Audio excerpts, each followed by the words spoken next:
$6,500. That was the exact price tag my father refused to pay to save my leg from permanent disability. He looked me in the eye and told me he had just bought a boat called the Freedom and simply could not spare the cash. My mother sat next to him sipping her wine and told me that suffering was just a part of being an adult. My younger sister Jasmine laughed and suggested I sell my old laptop if I was that desperate. They stood there in their expensive clothes, mocking my pain, completely unaware of the reality of the situation. They had no idea that the daughter they were kicking out into the rain was secretly the owner of the holding company that possessed the mortgage on their house. They did not know that I could buy their precious boat, their cars, and their entire lifestyle with a single signature. Before I tell you how I turned their celebration into their worst nightmare, let me know where you are watching from in the comments below. Please hit like and subscribe if you have ever been the black sheep who had to become a wolf to survive. My name is Keisha, and I am 35 years old. Up until 3 days ago, my family thought I was just a struggling data entry clerk living in a cramped apartment. The truth is, I made my first million in crypto 4 years ago and have been ghostwriting bestsellers for CEOs ever since. But I kept it hidden.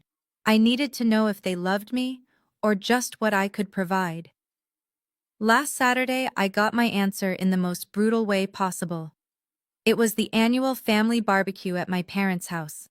The air smelled of charcoal and expensive cologne.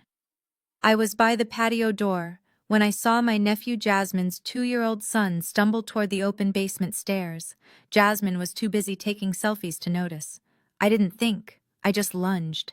I caught the boy mid-air and threw my weight backward to shield him.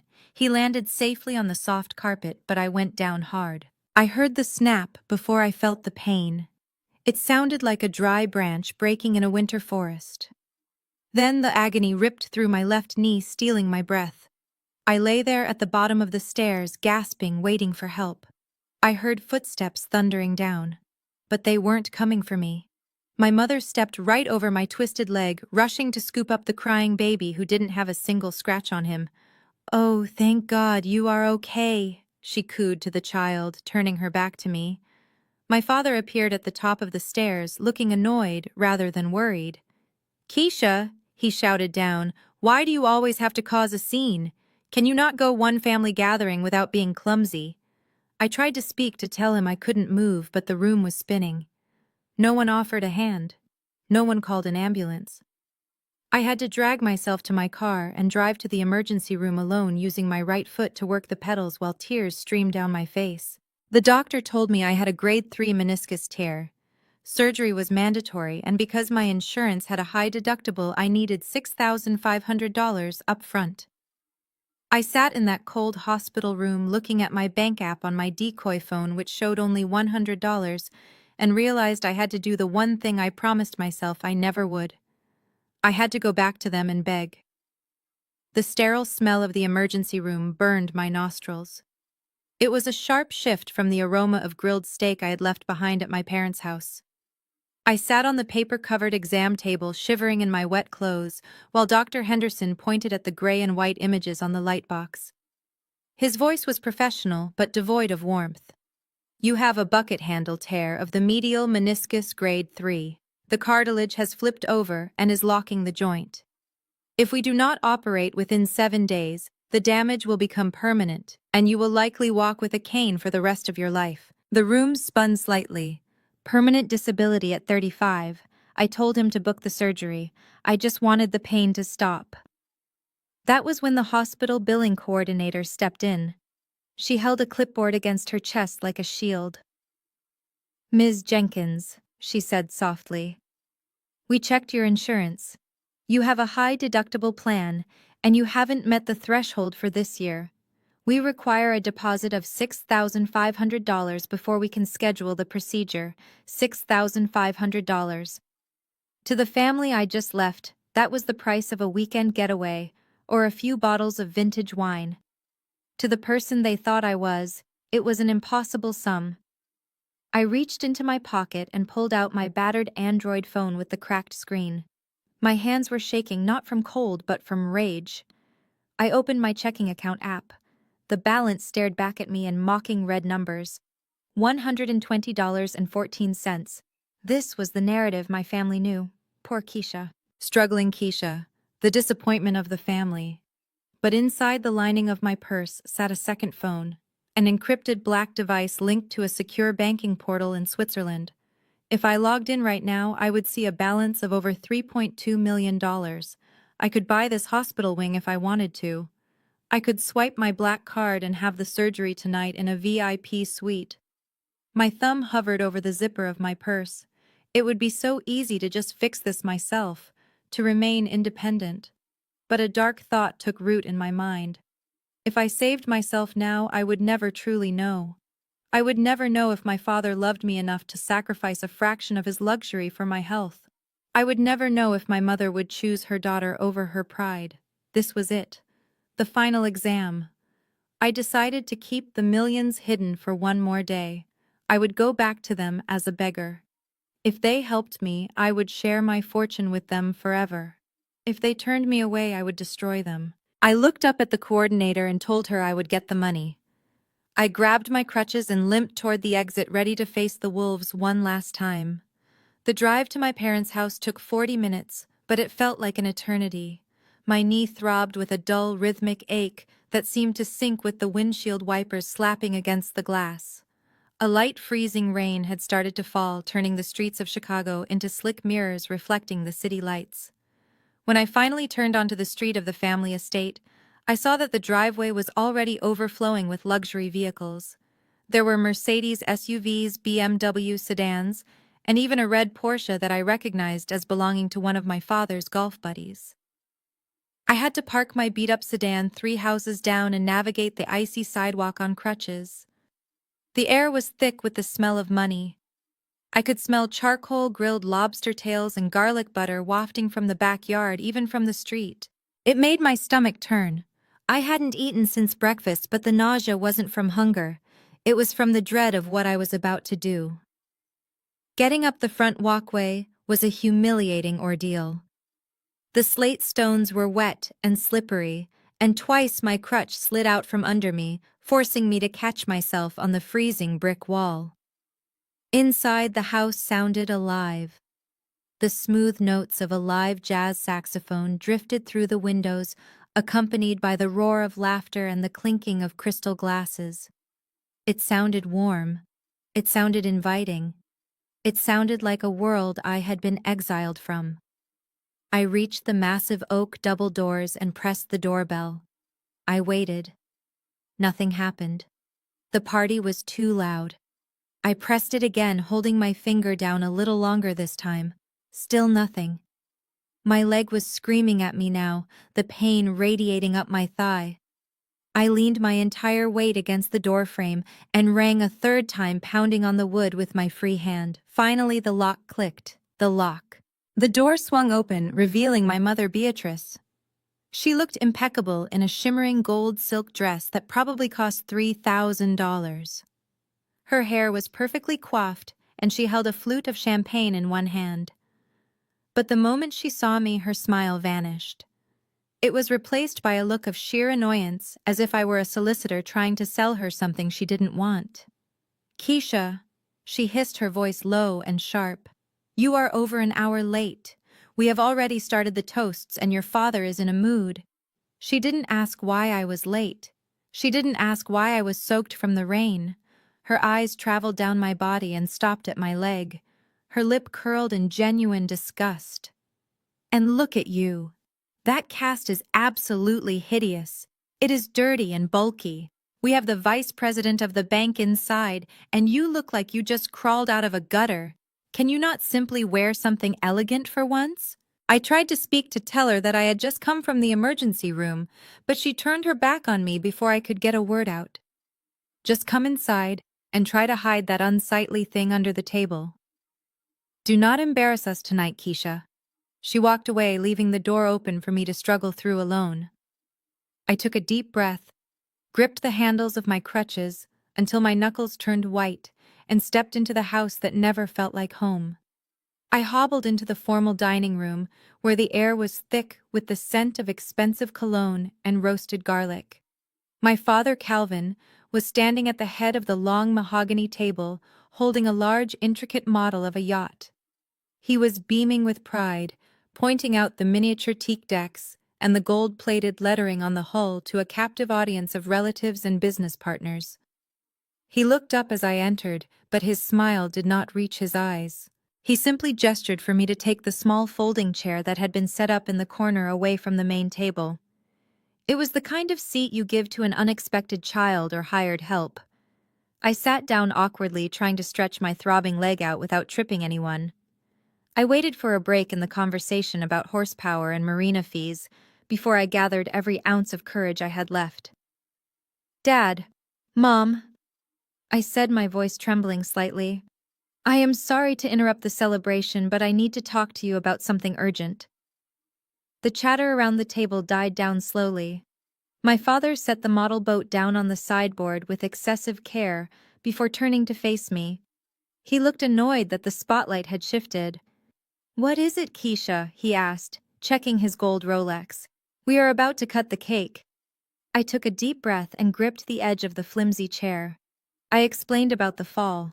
I explained about the torn meniscus and the doctor saying I could lose mobility permanently without the operation. I told them about the insurance deductible and the deadline. "I need to borrow $6,500, I said, forcing myself to look him in the eye. "I know it is a lot to ask, but I have nowhere else to go. I will pay you back every cent plus 10% interest within 6 months. I just need to walk again." The silence that followed was suffocating. It felt heavy and physical, pressing down on my chest. The only sound in the room was the scrape of a silver fork against fine china as my sister Jasmine casually took a bite of her lobster. Everyone else froze. My aunt looked down at her plate. Greg, my brother-in-law, took a sip of wine with a smirk playing on his lips. My parents exchanged a look that I knew all too well. It was a look of shared burden, a look that said, "Here she goes again being a problem." They looked at me not with concern for my injury, but with the kind of irritation one feels when a beggar approaches them on the street. I sat there exposed and humiliated, offering to pay interest to my own parents for the privilege of not being crippled while surrounded by people wearing jewelry that cost 3 times the amount I was asking for. It was the longest 10 seconds of my life, waiting for a verdict I already felt in the pit of my stomach. My father stared at me for a moment before he slowly lowered his wineglass to the table. The sharp click of the crystal against the wood echoed like a gavel striking a judge's bench. He did not look guilty. He looked inconvenienced. He picked up a linen napkin and dabbed the corner of his mouth before sighing deeply. "Keisha," he began, his voice taking on that patronizing tone he used when lecturing his employees. "You have always had a flair for the dramatic, but you need to understand the reality of our finances. We are not a bank, we have our own commitments." He gestured grandly toward the model ship sitting on the sideboard. "That vessel represents a lifetime of hard work. It is called the Freedom. Just this morning I wired a non-refundable deposit of $45,000 to the broker in Miami. That money is gone, Keisha, locked in. I cannot simply recall a wire transfer because you were careless on a staircase." The logic was suffocating. He had $45,000 for a boat he would use maybe twice a year, but not $6,000 for his daughter's surgery. I felt tears pricking my eyes, not from sadness, but from the sheer injustice of it. "But Dad," I whispered, "it is my leg. If I do not get this surgery, I might never walk properly again." He cut me off with a sharp wave of his hand. "Stop it. Just stop right there. You are 35 years old, Keisha. 35. Be an adult. When I was your age, I had already bought my first 2 properties and was raising a family. You are still running home to mommy and daddy every time life gets a little hard. First it was tuition years ago, then it was that car repair, and now this. You need to learn to manage your own risks. If you do not have an emergency fund at your age, that is a failure of character, not a family emergency. Don't sit there and look at me like a victim. The world doesn't owe you a safety net just because you share my last name." I sat stunned. The irony was so thick I could taste it. He was lecturing me about finance while unknowingly sitting on a mortgage that was 3 months delinquent. He was talking about risk management while spending his last liquid cash on a boat he couldn't afford. He told me to be an adult, but he was the one playing make-believe with money he didn't really have. I wanted to scream. I wanted to pull out my phone and show him my 7-figure balance. I wanted to tell him that I could buy his precious freedom boat and sink it just for fun, but I bit my tongue. I needed to see how far this rot went. I needed to see if anyone at this table had a soul. My father's refusal was the signal the rest of the table had been waiting for. It was open season on Keisha. Jasmine wiped a speck of butter from her lip with a linen napkin and leaned forward, her bracelets jingling with a sound that irritated my headache. "You know, Keisha," she said with a fake sweetness that was worse than shouting. "Dad is right. You really need to learn how to liquidate assets in an emergency. Why don't you sell that heavy laptop you are always lugging around, the one you are always typing on in the corner at parties?" I stayed silent, gripping my crutches.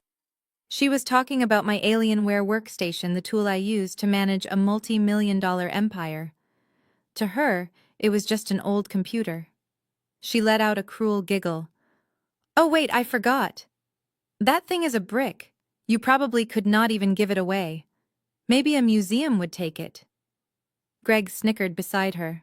He swirled his Cabernet and looked at me with pity in his eyes. "Hey, tech recycling pays by the pound, Keisha. You might get $10 for it. Enough for a cab ride home, at least." The table erupted in polite laughter. My face burned. I wasn't embarrassed for myself, I was embarrassed for them. They had no idea that the laptop they were mocking held the keys to their financial destruction. But the worst blow didn't come from my siblings. It came from my mother. Beatrice placed her hand over Greg's, making a show of affection. "That is enough teasing," she said, but her voice lacked any real reprimand. "However, Keisha, this is a lesson in financial literacy. You have never been good with money.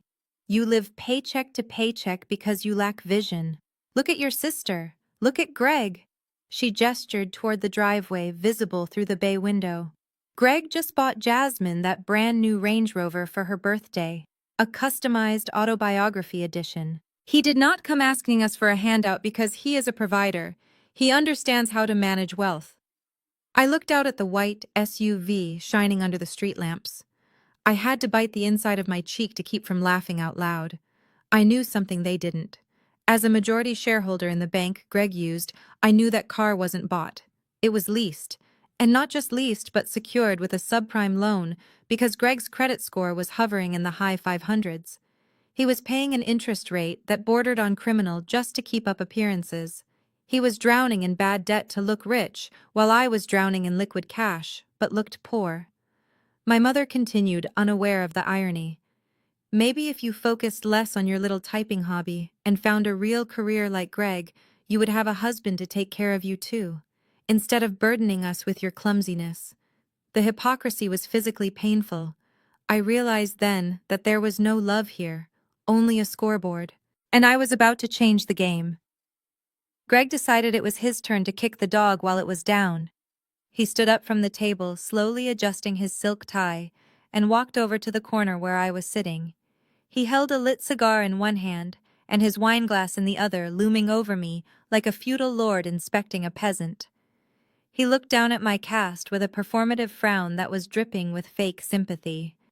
"You know, Keisha," he said loud enough for everyone in the room to hear, "I hate to see families struggling like this. It really pulls at the heartstrings." He took a slow sip of his wine, letting the tension build before continuing. "I might actually have a solution for you. My logistics company is currently looking to expand our maintenance team. Specifically, we have an opening for the night shift custodial staff. It is $15 an hour. Now I know it is not glamorous work. You would be scrubbing the warehouse toilets and emptying the trash bins after the executives go home. But if you really apply yourself and pick up some overtime, you could probably scrape together that $6,000 in about 3 or 4 months. Of course, you would have to hobble around on one leg to do it, but hey, beggars cannot be choosers, right?" He grinned, revealing his teeth, which were slightly stained from the wine. Then he took a long drag from his cigar and leaned in close. He pursed his lips and blew a thick cloud of acrid gray smoke directly into my face. I coughed, waving the toxic fumes away while he chuckled softly as if he had just told the funniest joke in the world. Around the table, my parents did not scold him. My sister Jasmine giggled behind her hand. My knuckles turned white as I gripped the wood of my crutches. The urge to swing the heavy timber across his smug jaw was almost overpowering. My heart hammered against my ribs, not from fear, but from a rage so cold it burned. I looked up at him, this man who thought he was a titan of industry. He had no idea who he was talking to.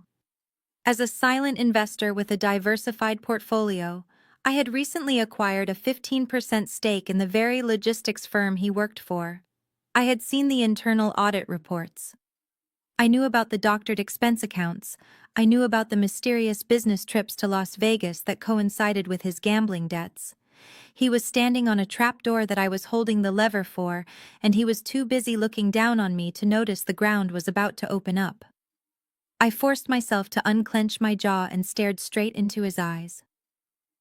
"Thank you for the generous offer, Greg," I said, my voice steady and devoid of emotion.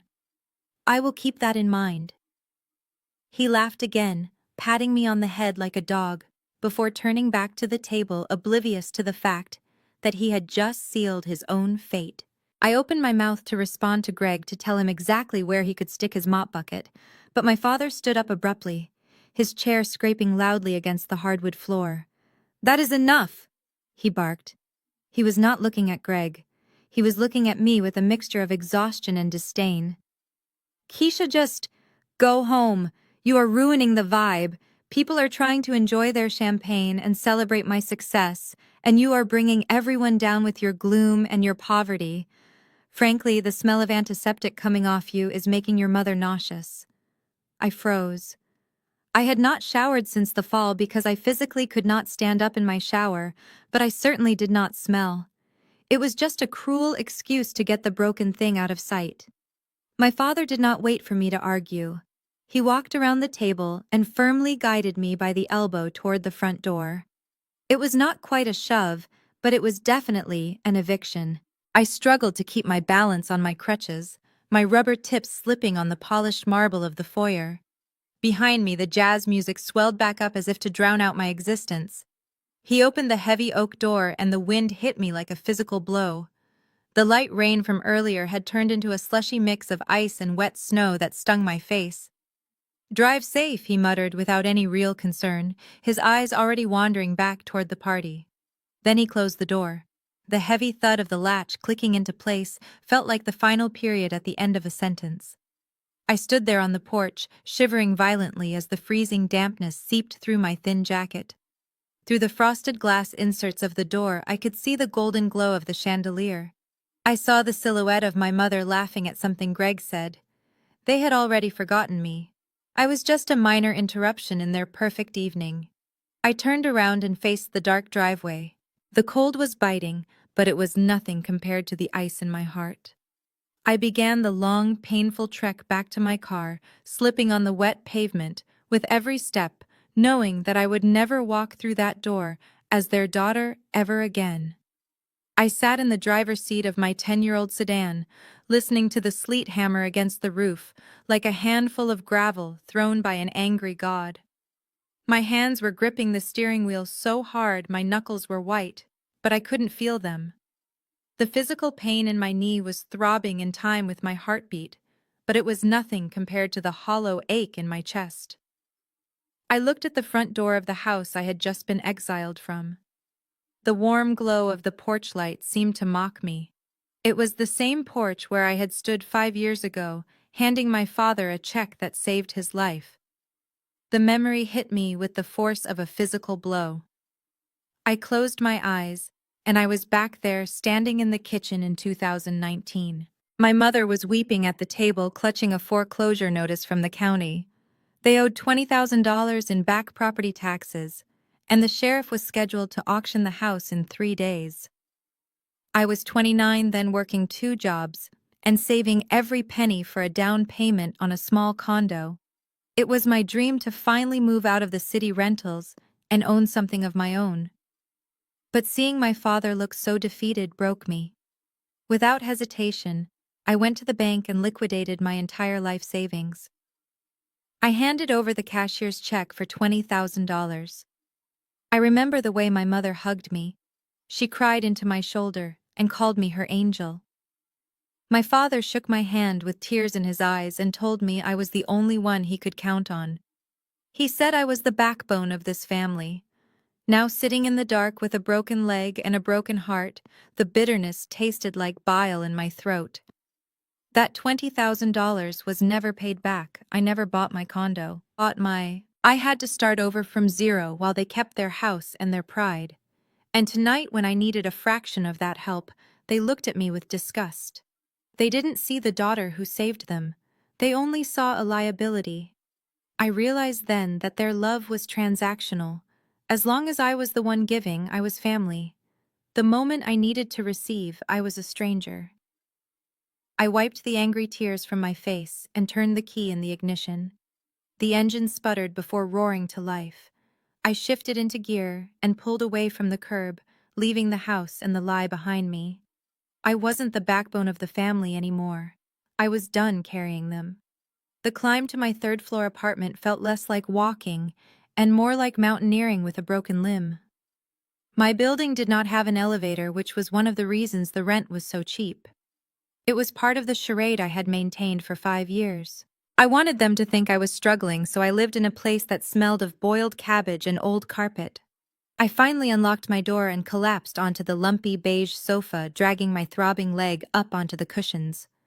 I reached for the bottle of over-the-counter pain relievers on the coffee table and dry swallowed 3 of them. They would barely touch the agony radiating from my knee, but they were all I had. The silence in the apartment was heavy. It was a sharp contrast to the jazz music and laughter I had just been kicked out of.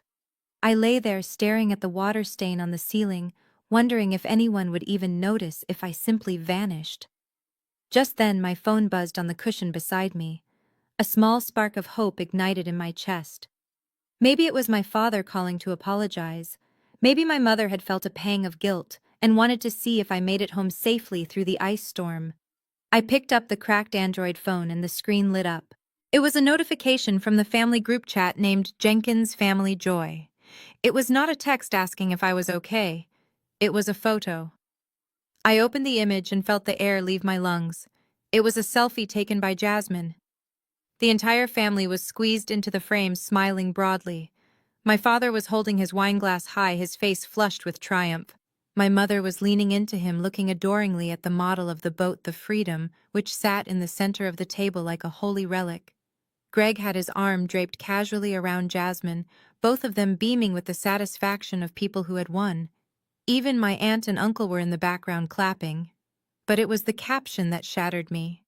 Underneath the picture of their happy faces, Jasmine had written, "Family is everything. So blessed to start this new chapter together. #blessed. #new boat." I stared at the screen until the pixels blurred. Family is everything. The irony was so sharp it felt like a knife twisting in my gut. I was their daughter. I was their sister. And I was currently lying alone in the dark in severe pain, less than an hour after begging them for help.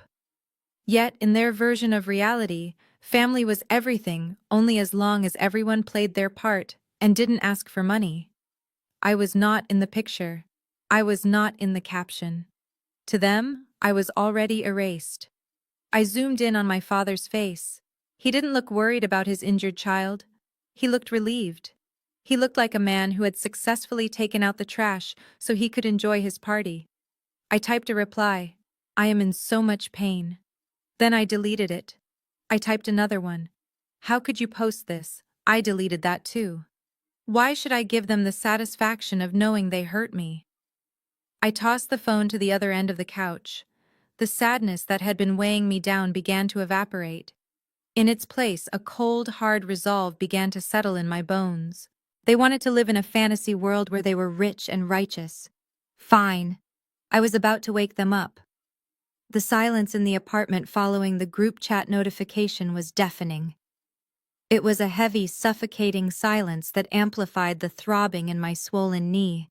I tossed the cracked Android phone onto the cushion beside me and stared at the water stain on the ceiling. They thought I was destitute. They thought I was lying here helpless and broken, waiting for a handout that would never come. The anger in my chest began to cool, hardening into something sharper and more dangerous. I needed to remind myself of who I really was.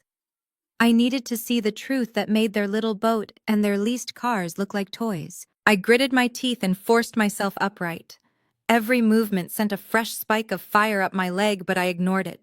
I grabbed my crutches and dragged myself across the worn beige carpet to the far wall, where a cheap reproduction of a generic landscape painting hung slightly crooked. To any burglar or visitor, it was just a piece of garage sale junk worth less than $5. I reached behind the frame and pressed a hidden latch. The painting swung outward, revealing a sleek biometric safe embedded flush with the drywall. This was the only expensive thing in the entire apartment, and it was the only thing that mattered. I pressed my thumb against the scanner. A soft green light pulsed, and the heavy steel door clicked open. Inside there were no stacks of cash or jewelry. There was only a matte black Alienware laptop and a small leather-bound ledger. I pulled the computer out and sat on the floor, leaning my back against the wall. The machine hummed to life instantly, the backlit keyboard glowing a menacing red. This was my command center. This was where Keisha, the struggling data clerk, died, and Keisha Jenkins, the silent magnate, came to life. I navigated to my secure banking portal, routing the connection through a VPN in Zurich. My fingers flew across the keys, typing in a password string that I had memorized years ago. The screen refreshed, and there it was. The number that defined my secret life: $3,214,560.42. The green digits glowed against the dark background, illuminating my face in the dim room. I stared at the balance, letting the reality of it wash over me. It wasn't just money. It was freedom. It was power. I could transfer the funds for my surgery right now and have a private medical team at my door in an hour. I could buy the marina where my father kept his precious boat and evict him just for sport. I could buy the bank that held the mortgage on my parents' house and foreclose on them tomorrow. I had the power to crush them or save them with a single click. But as I looked at the zeros, I realized something painful. I could buy their debt, but I could not buy their decency. I could pay for their lifestyle, but I could not pay them to love me. If I used this money now to save myself, I would never know if they were capable of caring for me without a price tag attached. I needed to finish the test. I closed the laptop and locked it back in the safe just as my phone began to buzz again on the couch. This time it wasn't a notification. It was a call. I slid my thumb across the cracked screen to answer the video call. Dante's face filled the frame immediately. The connection was a little grainy, but I could see the dark smudges of motor oil on his forehead and cheeks. He was wearing his gray mechanic's jumpsuit, the one with his name stitched in red over the pocket. The collar was stained with sweat and grease. Behind him, I could hear the high-pitched whine of a pneumatic drill and the clanging of metal against metal. He was clearly sitting in the break room of the auto repair shop under the harsh fluorescent lights. "Hey, Keisha," he said, his voice loud over the background noise. "I am so glad you picked up. I have been texting you for 20 minutes. Are you okay? Mom told me you left the party early because you had a migraine or something. She said you did not want to ruin the toast, so you slipped out the back." I felt a fresh wave of nausea hit me. Of course that was their narrative. They could not admit to their guests or their son that they had thrown their injured daughter out into the snow like unwanted garbage. They had to spin it. They had to make themselves look benevolent, and me look fragile. I gripped the phone tighter, fighting the urge to tell him the truth right then and there. I wanted to scream that they were liars, that Dad had told me to grow up while refusing to help me walk again. But looking at Dante's tired, kind eyes, I couldn't do it. He was the only innocent person in this entire mess. "Yeah, Dante," I lied, forcing my voice to remain steady. My leg was just throbbing, and I felt a little sick. I just needed to lay down. I didn't want to make a scene. Dante sighed, rubbing his face with a rag that looked dirtier than his hands. Man, I hate that I missed you. I am pulling a double shift tonight. One of the other guys called out sick again, so the boss asked me to stay until closing. I really need the overtime pay, you know. Sarah and I are trying to save up for the deposit on that venue for the wedding, but everything is so expensive. My heart broke for him. Here was my little brother working himself to the bone 16 hours a day to pay for a wedding while our father dropped 45 grand on a boat without blinking. Dante was the hardest worker I knew, yet he was treated like the black sheep just because he worked with his hands instead of in an office. Listen, he continued, leaning closer to the camera. I get off at 6 in the morning. I am going to swing by and pick up Sarah, and we are coming over to your place. We are bringing breakfast. Do not say no, Keisha. I know you. When you are hurt, you isolate yourself. I want to see that leg for myself. I tried to protest, to tell him to go home and sleep, but he was already shaking his head. No arguments. See you in the morning. Love you, sis. The screen went black before I could say another word. I stared at the phone, realizing that while my parents had abandoned me, I wasn't entirely alone. And that made me even more determined to execute my plan. Not just for me, but for him. It was just past 11 at night when a soft knock echoed through my silent apartment. It was not the aggressive pounding of a landlord looking for rent or the polite rap of a delivery driver, but a hesitant rhythm I recognized immediately. I grabbed my crutches and maneuvered my way to the door, wincing as my foot grazed the floor. When I slid the deadbolt back and pulled the door open, the sight that greeted me made my chest tighten. Dante stood there looking like he had just walked out of a war zone. His mechanic jumpsuit was covered in grease stains that were darker than the fabric itself, and his eyes were red-rimmed with exhaustion. Standing next to him was Sarah, his fiancée, still wearing her blue hospital scrubs, with her ID badge dangling from her pocket. She was clutching a plastic grocery bag in one hand and a large thermos in the other. They did not wait for an invitation. Sarah breezed past me, immediately dropping her bags on the coffee table and guiding me back to the lumpy sofa with the authority of an intensive care nurse. Sit down before you fall down, she commanded gently. Dante stepped inside and locked the door behind him, checking the deadbolt twice, as if he wanted to physically bar the rest of the world from hurting me. He looked around my cramped living room, taking in the peeling paint and the water stain on the ceiling. I saw his jaw tighten. He hated seeing me live like this. He believed the lie that I was barely scraping by, and it clearly ate him alive that he could not do more to help his big sister. Sarah wasted no time. She knelt on the floor and began unpacking her supplies. I brought the good stuff, she said, pulling out a bottle of high-grade anti-inflammatory medication and a tensor bandage. I also brought dinner. My mom made chicken soup, and I know you probably haven't eaten since you left that house. The smell of the hot broth filled the room, replacing the stale scent of the old apartment. It was simple homemade food, but in that moment it smelled better than the lobster and steak my parents were currently gorging on. As Sarah expertly wrapped my knee, reducing the throbbing pressure, Dante sat on the edge of the coffee table. He leaned forward, resting his elbows on his knees, and looked at me with an intensity that broke my heart. I am so sorry, Keisha, he said, his voice rough. I should have been there. If I wasn't working these damn double shifts, I would have been at the party. I would not have let them treat you like that. I would have put you in my truck and taken you to the hospital myself.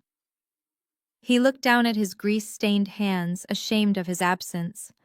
I reached out and touched his shoulder, feeling the coarse fabric of his uniform. You are here now, Dante, I said softly. That is all that matters. He shook his head slowly. No, it is not.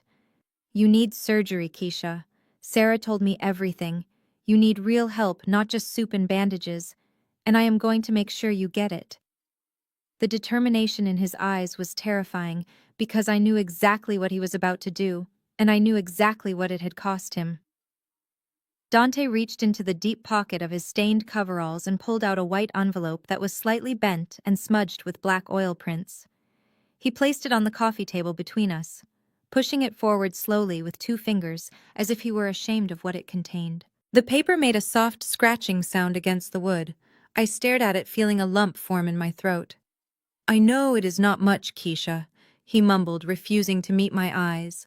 He stared intently at a loose thread on the rug. "There is $800 in there. I know you need 6,000, but this is all I could scrape together on short notice. The shop has been really slow lately, and hours are getting cut. I am trying to sell some parts on the side, but this is everything I have liquid right now." I looked at the envelope. It was thick with small bills, likely 10s and 20s. To my father, $800 was a bottle of wine or a dinner bill. To Dante, right now, it was clearly his rent money. It was his grocery money. I reached out to push it back toward him, my hand shaking. "Dante, I cannot take this. You have bills to pay. You have a wedding to fund. I will figure something else out." He shook his head vigorously, cutting me off. "No, you are taking it. I will pick up extra shifts next week. I will figure it out. You are my sister, and I am not going to let you be crippled because Dad is too busy playing captain on his imaginary boat. We take care of each other, Keisha. That is what we do." The room went quiet again, but this time the silence was broken by a soft, ragged sob. We both turned to look at Sarah. She was standing by the kitchenette with her back to us, but her shoulders were shaking violently. She turned around slowly, and her face was wet with tears. She looked from me to Dante with a mixture of anger and heartbreak that I did not understand. "Tell her, Dante," she choked out. Her voice was high and tight. "Tell her where you really got that money." Dante shot her a warning look, his eyes going wide with panic. "Sarah, stop. It does not matter. Just drop it." "It does matter," she cried out, taking a step forward. She turned to me, pointing a trembling finger at my brother. "He did not get that money from overtime, Keisha. There is no overtime. The shop is cutting hours. He sold his tools. He sold his entire Snap-on master set to his old boss this afternoon for pennies on the dollar just to get cash fast." I felt the blood drain from my face. The room seemed to tilt. I looked back at Dante and saw the truth written in his evasion. For a mechanic, a master tool set is not just equipment. It is their livelihood. It is their career. Those tools took him 10 years to collect. They were his ticket to opening his own shop one day. Without them, he was just a pair of hands for hire. He had literally sold his future to buy me a chance to walk. "Dante," I whispered, my voice barely audible. "Please tell me you didn't." He shrugged helplessly, trying to smile through the pain in his eyes. "Tools are just metal, Keisha. You are flesh and blood. I can buy more wrenches later. I can't buy you a new knee." I looked at the crumpled envelope, and then at my brother. I had spent the last 5 years hiding my wealth to protect myself from my parents' greed. But in doing so, I had blinded myself to my brother's generosity. He had stripped himself bare to save me, while believing I was destitute. This was love. This was sacrifice. And this was the moment everything changed. I knew then that I wasn't just going to pay for my surgery. I was going to give Dante the world. I looked at the dirty envelope sitting on my coffee table and then up at my brother's face. The gravity of what he had done hit me harder than the fall down the stairs. For a master mechanic, a professional tool set is not just a collection of wrenches and sockets. It is their identity. It is an investment of tens of thousands of dollars accumulated over years of hard labor. It is the only way they can command a decent wage. By selling it to a predatory boss for quick cash, he hadn't just given me money. He had cut off his own hands. He had voluntarily demoted himself from a skilled technician to an unskilled laborer just to buy me a chance to walk without pain. While my father was hoarding $45,000 for a boat he would barely use, Dante had sacrificed his entire livelihood for $800. The contrast broke me. I felt a sob rip through my chest, but it was not from despair. It was from an overwhelming sense of gratitude that washed away the bitterness of the last few hours. I pulled both Dante and Sarah into a fierce hug, ignoring the grease on his jumpsuit and the shooting pain in my leg. I buried my face in his shoulder, inhaling the scent of motor oil and cheap soap. It was the smell of loyalty. It was the smell of real love. I held on to them tightly, realizing that while I had lost a mother and father that night, I had gained something infinitely more valuable. I had a family that would bleed for me. As I pulled away, I wiped the tears from my cheeks with the back of my hand. The motion was sharp and final. The sadness that had clouded my eyes for the last 5 hours evaporated instantly. In its place, a cold, hard resolve settled over me. My posture straightened. The time for crying was over. The time for hiding was over. The test I had set for my family was complete, and the results were in. My parents and sister had failed miserably, but Dante had passed with colors so flying they were blinding. I looked Dante in the eye. My expression shifted. The vulnerability vanished, replaced by the steel gaze of the CEO who negotiated million-dollar contracts without blinking. My voice dropped an octave, losing the tremble of the victim. "All right, Dante," I said firmly. "The test is over. You have done enough." I reached out and closed his hand over the envelope, pushing it back toward him. "Keep this money. Buy Sarah a nice dinner. Because I promise you right now you will never have to fix a car for a minimum wage paycheck ever again. You are done being the underdog." Dante looked confused by the sudden change in my demeanor, but I didn't explain. Not yet. I reached for my purse and pulled out my encrypted black phone. I unlocked it and scrolled to a contact labeled simply The Wolf. It was my lead attorney. I looked at my brother and smiled a smile that didn't reach my eyes. "Go home and get some sleep, Dante. Tomorrow, everything changes. I have a boat to sink." The morning sun filtered through the cheap blinds of my apartment, but I did not feel the cold anymore. I felt nothing but a laser-focused determination. I looked at the empty coffee cup Dante had left behind and the spot on the rug where he had sat. That stain was a monument to his loyalty and a declaration of war against everyone else. I picked up my secure phone. It was heavy in my hand like a weapon.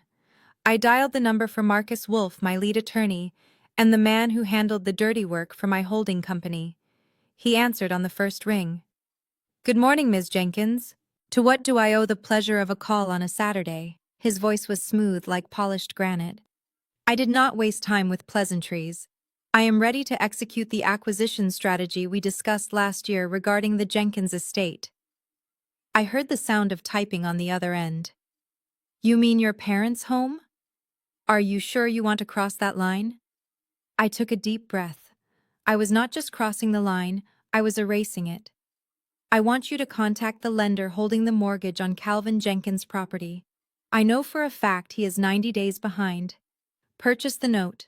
Offer them full value if you have to, but I want the deed in the name of KJ Holdings by Monday morning. And there is one more thing. He just financed a $45,000 boat called the Freedom. Find the lender. Buy that debt too. I want to own every single thing he thinks defines his status." Wolf let out a low whistle. "You are going for the throat. I assume you want to serve the foreclosure notices immediately." "Not immediately," I corrected him. "I want to serve them in person. There is a launch party for the boat this Sunday. I want the paperwork ready for me to hand-deliver. And Wolf, while you are at it, run a full forensic audit on Blue Sky Logistics. Specifically, look into the expense accounts of a mid-level manager named Greg Miller. I have a feeling he has been funding his wife's lifestyle with company money, and since I own 15% of that firm, I think it is time we cleaned house." "Consider it done," Ms. Jenkins Wolf said, his tone shifting from surprised to professional. "I will have the courier bring the documents to your real address tomorrow morning. Do you need security for the event on Sunday?" I thought about the way my father had physically ushered me out the door. I thought about Greg blowing smoke in my face. "Yes," I said. "Send the big guys. I want them to know exactly how small they really are." I hung up the phone and leaned back against the lumpy sofa. The pain in my leg was still there, but for the first time in days I smiled. It wasn't a nice smile. It was the smile of the hunter, who just saw the trap snap shut. By noon that Saturday, the digital ink was already dry. Marcus Wolfe did not believe in wasting time, and neither did I. I sat in my home office, watching the secure files populate on my Alienware screen one by one. The first document was a PDF of my parents' mortgage note. It had been acquired from their bank for the full remaining principal balance, plus a premium to expedite the transfer. Across the top page in bold red letters was the digital stamp that signaled their end. Sold to KJ Holdings, LLC. I now owned the roof over their heads. I owned the walls they hung their family portraits on. Next came the lien on the freedom. The brokerage firm had been all too happy to offload the high-risk loan to a private equity firm. My father thought he was the captain of his destiny, but he was sailing on a ship that I now commanded. But the most satisfying and disturbing revelation came from the forensic audit of Blue Sky Logistics. I opened the file labeled Gregory Miller Internal Review. As a major shareholder, I had access to data that would make a district attorney salivate. Greg had been living a lie that was far more dangerous than just leasing a car he could not afford. The numbers showed a pattern of irregular withdrawals disguised as vendor payments to a shell company in Nevada. Over the last 18 months, he had siphoned off nearly $200,000 in fake consulting fees. I scrolled through the credit card statements associated with the Shell account, expecting to see gambling debts or luxury purchases. What I found was far worse. The money trail did not just lead to the Range Rover in my parents' driveway. It led to rent payments for a luxury apartment complex on the north side of the city. A unit rented to a 22-year-old woman named Tiffany, who was definitely not my sister Jasmine. There were charges for jewelry dinners and weekend trips to Cabo San Lucas that coincided perfectly with the dates Greg had told Jasmine he was away at logistics conferences. I felt a cold knot form in my stomach. Greg wasn't just an arrogant bully. He was a thief and an adulterer. He was stealing from the company I invested in to buy gifts for my sister to keep her quiet while supporting a mistress on the side. He had stood in my parents' living room, blowing smoke in my face, acting like the model of success while standing on a foundation of fraud. I printed the bank statements, the lease agreement for Tiffany's apartment, and the internal audit report. I added them to the growing stack of evidence on my desk. They wanted a show at the boat launch tomorrow. I was going to give them a finale they would never forget. The trap was set, and it was time for the executioner to get dressed. I did not go back to the county hospital where I had sat shivering on paper sheets waiting for a doctor who was too tired to care. Instead, I arranged for a private transport to the exclusive Lakeshore Orthopedic Institute. The difference was staggering.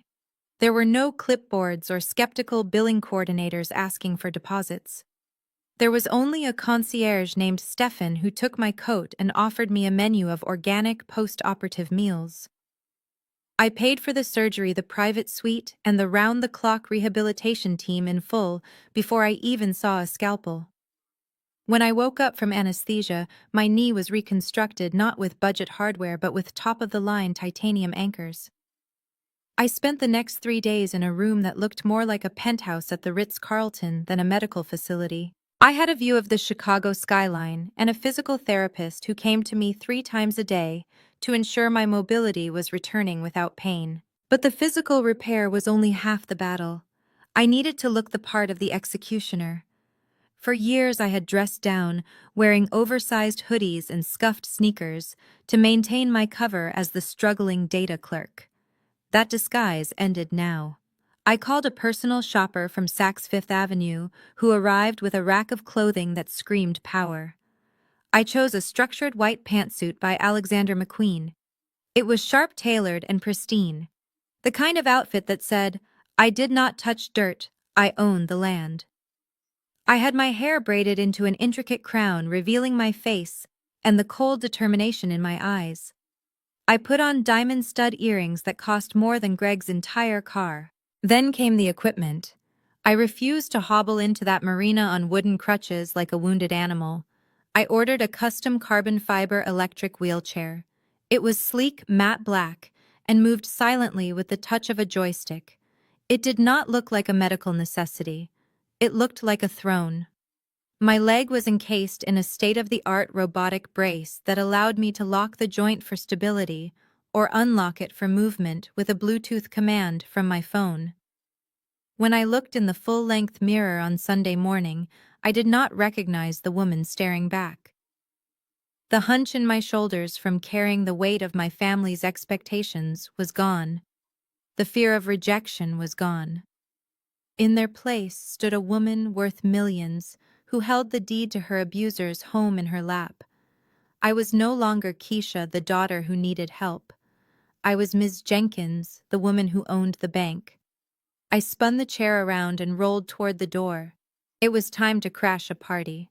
My phone chimed with a notification just as I was applying the final coat of crimson lipstick. It was a text from my mother, Beatrice.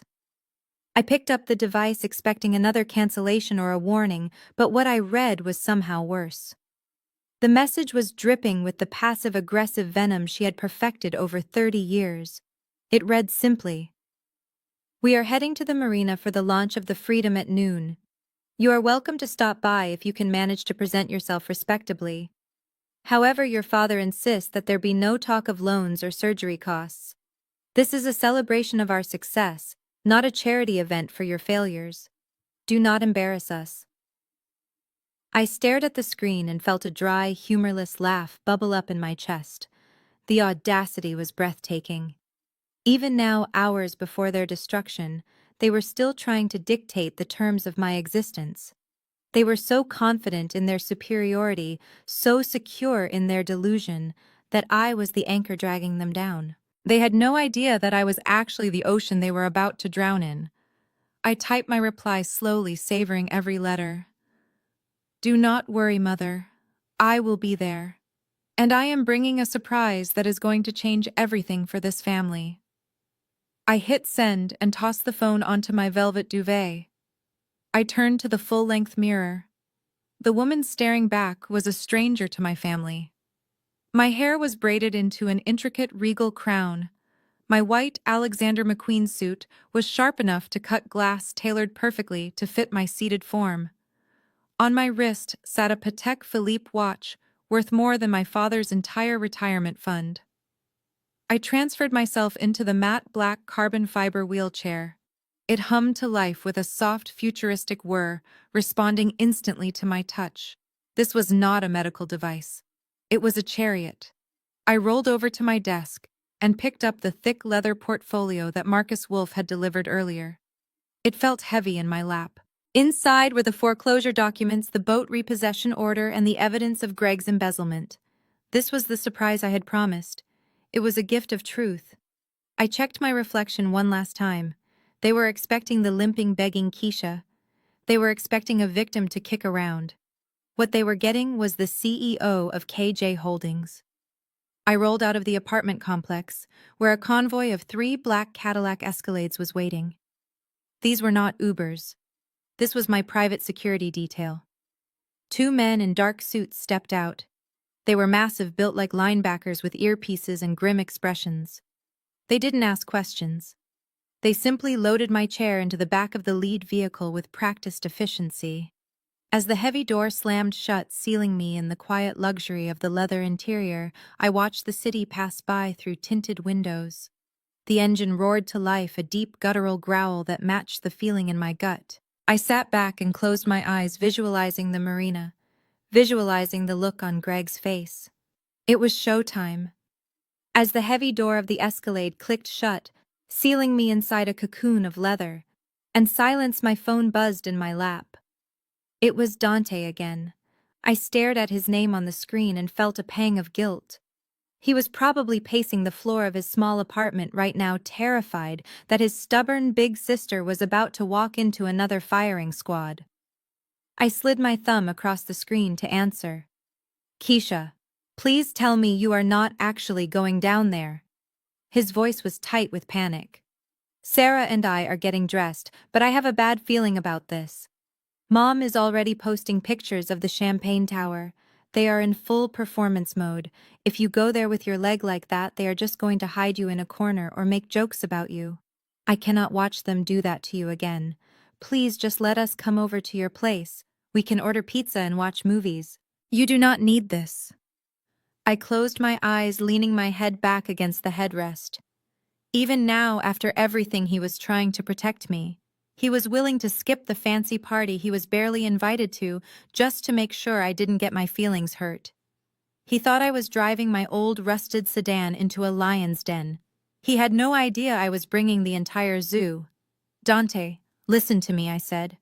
My voice was calm, steady, and completely unrecognizable from the crying woman he had seen 2 nights ago. I need you to trust me. I am not going there to beg for scraps. I am not going there to be their punchline. I am going there to finish what started on those stairs. There was a long silence on the other end. He heard the shift in my tone. He heard the steel. Keisha, what are you doing? He whispered. I did not answer his question directly. Instead, I gave him an order. I need you to go into your closet and take out that charcoal gray suit you bought for your engagement photos. The one you save for special occasions.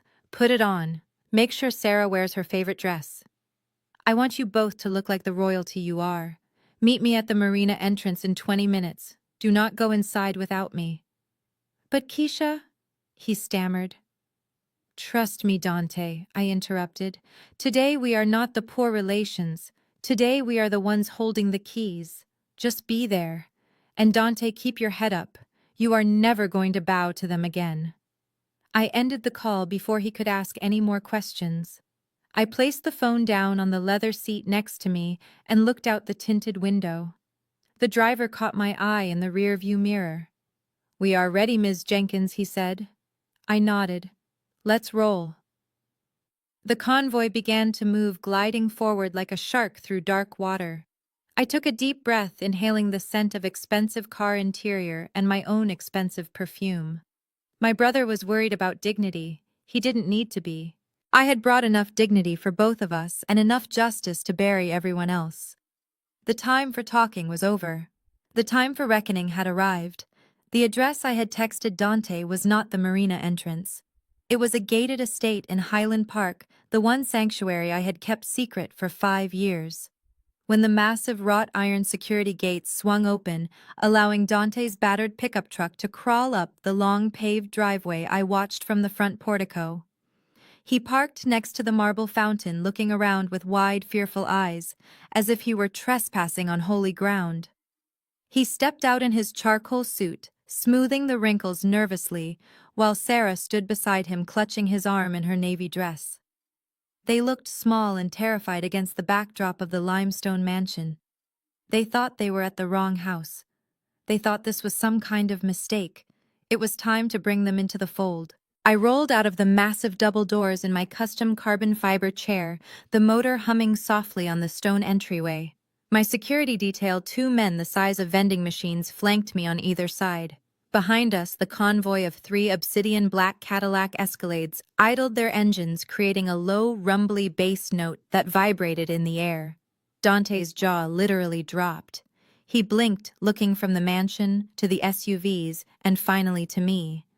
I was not the broken sister he had seen crying on a lumpy couch 2 nights ago. I was sitting in a throne of technology, wearing a white Alexander McQueen suit that cost more than his annual salary, my leg encased in a robotic brace that gleamed in the sunlight. Keisha, he whispered, his voice cracking. Whose house is this? What is going on? It is mine, Dante, I said, my voice projecting clearly across the driveway.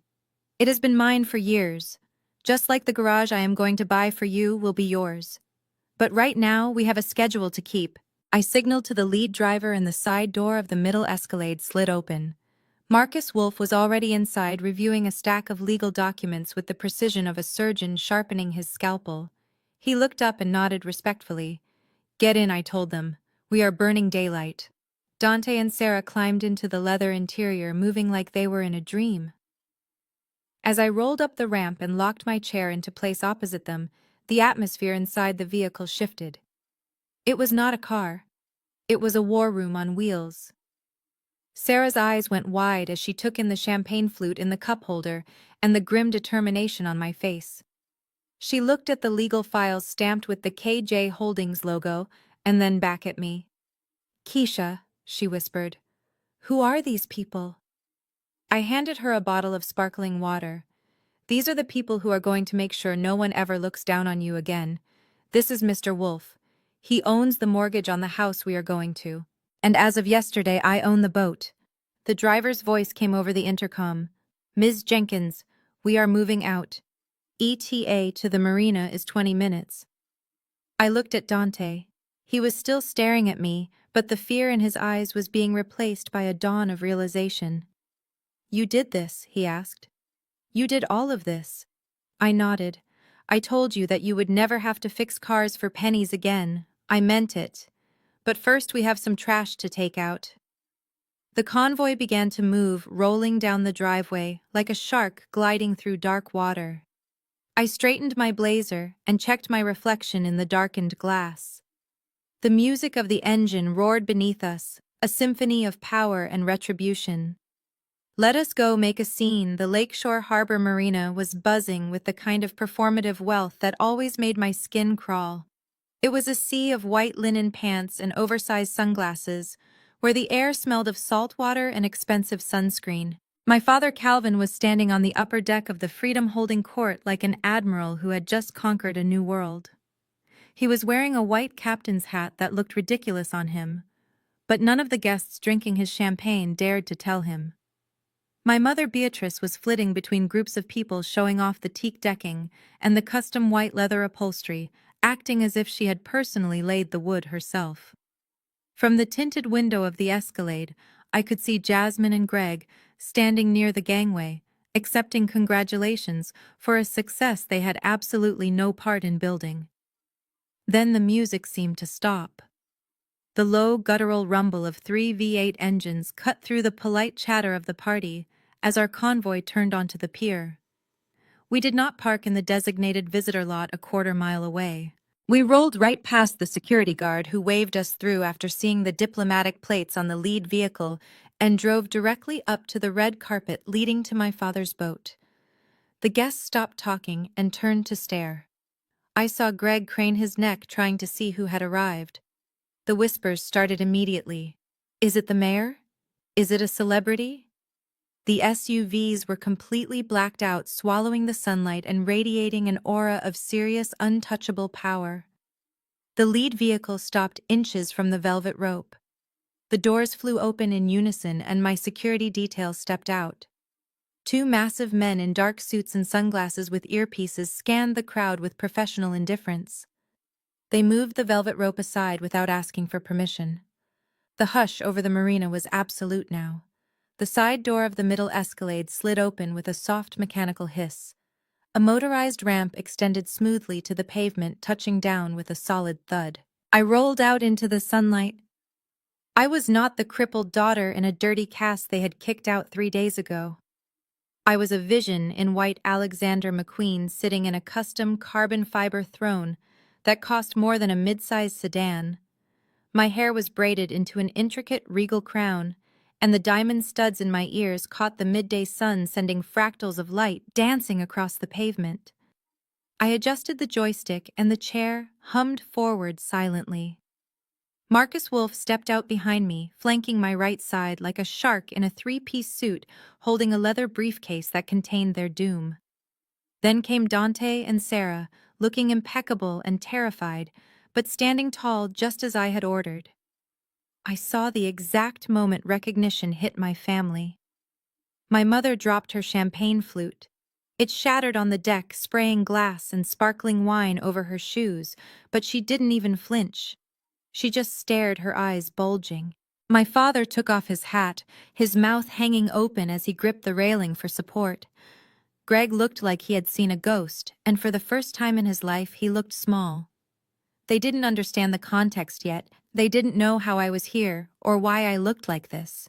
But they felt the shift in gravity. They knew instinctively that the dynamic had changed. I moved the joystick and glided forward, my security team parting the sea of guests. I looked up at my father on his boat, and for the first time in my life I wasn't looking for his approval. I was looking at my target. The stunned silence that had fallen over the marina did not last long. Denial is a powerful drug, and Greg was overdosing on it. He simply refused to believe what his eyes were seeing. In his small, predatory mind, there was only one explanation for a woman who was begging for money on Friday to be rolling up in a motorcade on Sunday. It had to be a stunt. It had to be fake. He let out a harsh, barking laugh that grated against the sophisticated atmosphere of the party.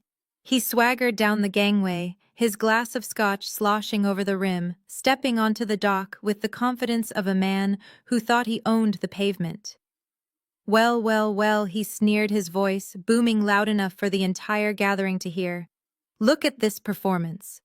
He gestured vaguely at the gleaming black SUVs and my security team. You really went all out, didn't you, Keisha? What did you do, max out another credit card to rent a limo service for the hour? This is pathetic even for you. You are trying so hard to look important that you forgot you could not even afford a bandage for your leg 2 days ago. Jasmine was right behind him, clutching her designer purse like a shield. She looked at my Alexander McQueen suit with a mixture of jealousy and confusion, but she quickly masked it with a sneer. Seriously, Keisha, she hissed, leaning over the railing. This is embarrassing. You look ridiculous. Just go home before the rental time runs out and you get stuck here. Dad is going to be furious that you are making a scene. The crowd rippled with uncomfortable whispers. They looked from Greg's flushed, angry face to my stoic expression. They were waiting for me to scream back. They were waiting for the cat fight. But I gave them nothing. I did not frown. I did not defend myself. I did not even look at Jasmine. I kept my eyes locked on Greg, watching him unravel. He was a small man, shouting at a storm, and he didn't even know it yet. I shifted my hand slightly on the armrest of my chair. It was a tiny movement. I lifted my right hand and snapped my fingers once. The sound was sharp and crisp, cutting through the humid air like a gunshot. Immediately, Marcus Wolf stepped forward from my right side. He did not look at Greg. He did not acknowledge the insults. He simply placed his leather briefcase on a high cocktail table that a waiter had just vacated. The heavy click of the brass latches opening echoed on the wooden dock. He lifted the lid with precise, deliberate movements, revealing the thick stack of legal documents inside. The wind caught the corner of the top paper, fluttering the page that bore the seal of the county clerk. Greg stopped laughing. The smile slid off his face like oil. He looked at the lawyer, then at the briefcase, then at me. And in that silence, he finally realized that the predator in the room wasn't him. My father was oblivious to the standoff happening on the dock below him. He was standing at the bow of the ship holding a pair of oversized ceremonial scissors that glinted in the sun. He looked out at the crowd, his face flushed with champagne and ego.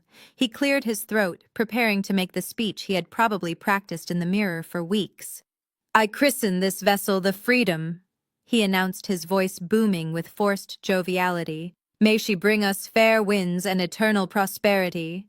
He never finished the sentence. 2 men wearing heavy gray jumpsuits and steel-toed boots marched up the gangway. They moved with the heavy indifference of people who ruined lives for a living. They pushed past my mother, who gasped and clutched her pearls as she stumbled back against the railing. They ignored Greg, who was still staring at me on the dock with his mouth open. They walked straight up to the gleaming white helm station and slapped a large neon orange sticker onto the pristine glass of the windshield. The sound of the adhesive hitting the glass was louder than the seagulls overhead. It read in bold black letters that were visible from 50 feet away, "Seized.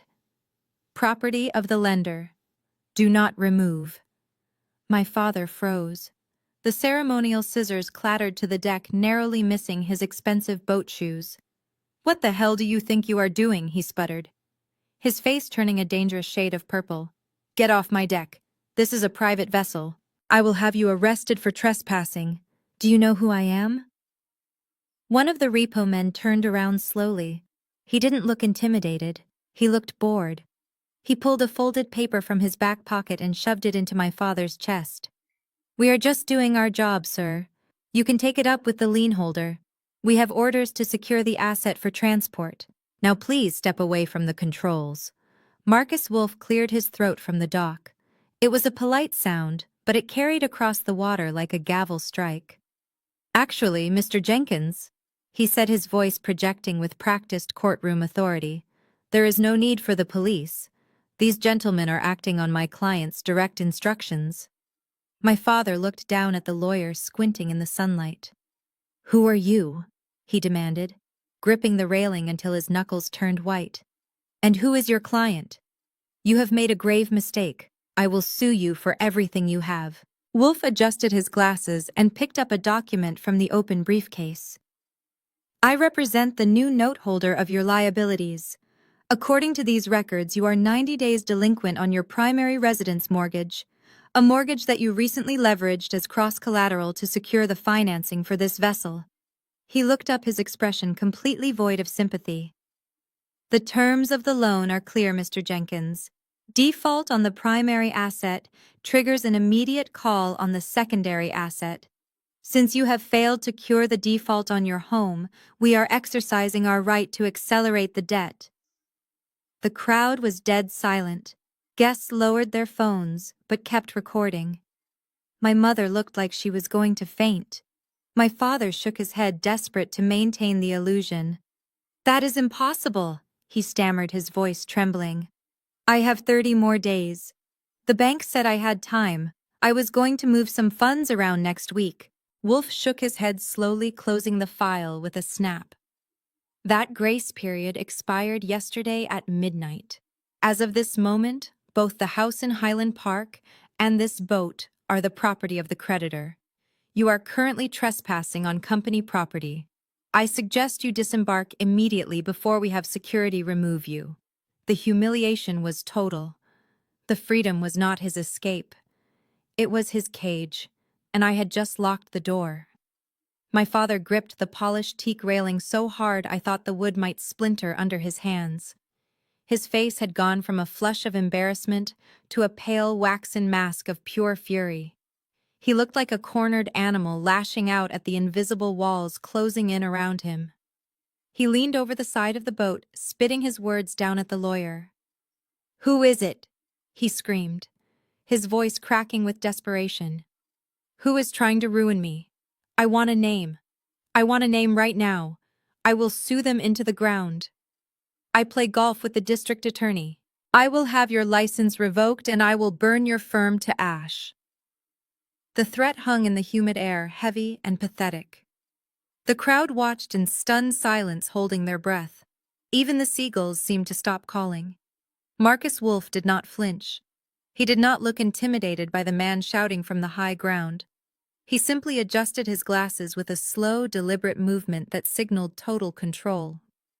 He looked up at my father with the expression one might use when explaining a difficult concept to a slow child. "There will be no need for lawsuits," Mr. Jenkins Wolf said, his voice calm and carrying effortlessly across the water. "And there is certainly no need to look for a mystery enemy. The creditor is not a stranger. In fact, the creditor is the only person who tried to help you when you were drowning in your own ego 5 years ago." Wolf took a step back. With a theatrical sweep of his arm, he gestured directly toward me. "Allow me to introduce the sole proprietor of KJ Holdings, the entity that now owns your mortgage, your business loans, and as of this morning, this boat, your daughter, Miss Keisha Jenkins." The world seemed to stop spinning. My father's eyes followed the lawyer's hand and landed on me.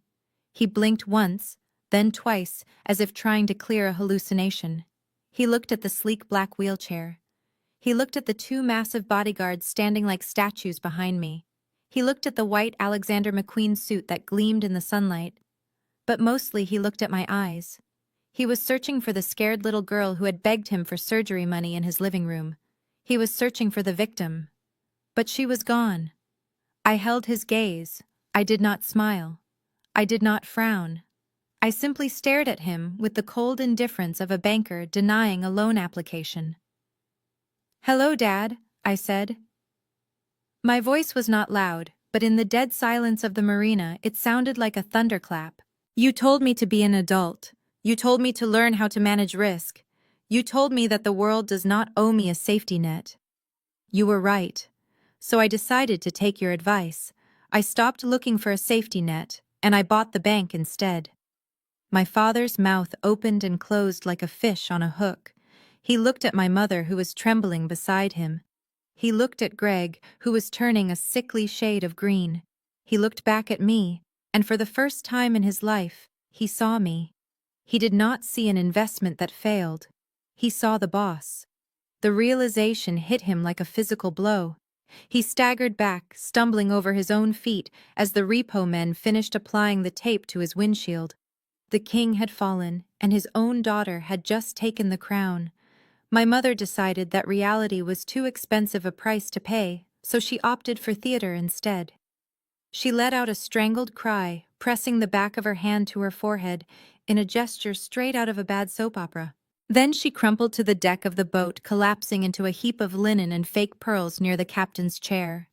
The crowd gasped collectively. Several guests rushed forward to help her, their champagne glasses forgotten on the tables. My father knelt beside her, shouting for water, trying to deflect the humiliation of the foreclosure by playing the concerned husband. I did not move. I did not gasp. I sat in my carbon fiber throne and watched the performance with the detached interest of a critic reviewing a flop. I knew my mother. I knew that she had fainted not from shock but from a desperate need to reclaim the narrative. She wanted to be the victim. She wanted the crowd to see me as the villain who had given her a heart attack. But I wasn't playing that game anymore. "Give it a rest, Mother," I said, my voice amplified slightly by the microphone system on my chair. "The paramedics will charge you $3,000 for an ambulance ride, and I know for a fact you do not have the insurance to cover it." Her eyes snapped open instantly. The miraculous recovery was almost comical. She scrambled to her feet, shoving away the guests who were trying to help her. Her face was twisted into a mask of pure venom. "How could you?" she shrieked, pointing a trembling finger at me from the deck. "We gave you life. We raised you. We put a roof over your head, and this is how you repay us. By stealing our home. By humiliating your father in front of his friends. You are a monster." I rolled my chair forward, stopping right at the edge of the dock so I was looking up at her. The angle was symbolic. She was physically higher, but I held all the ground. "You are confused, Beatrice," I said, using her first name to strip away the maternal authority.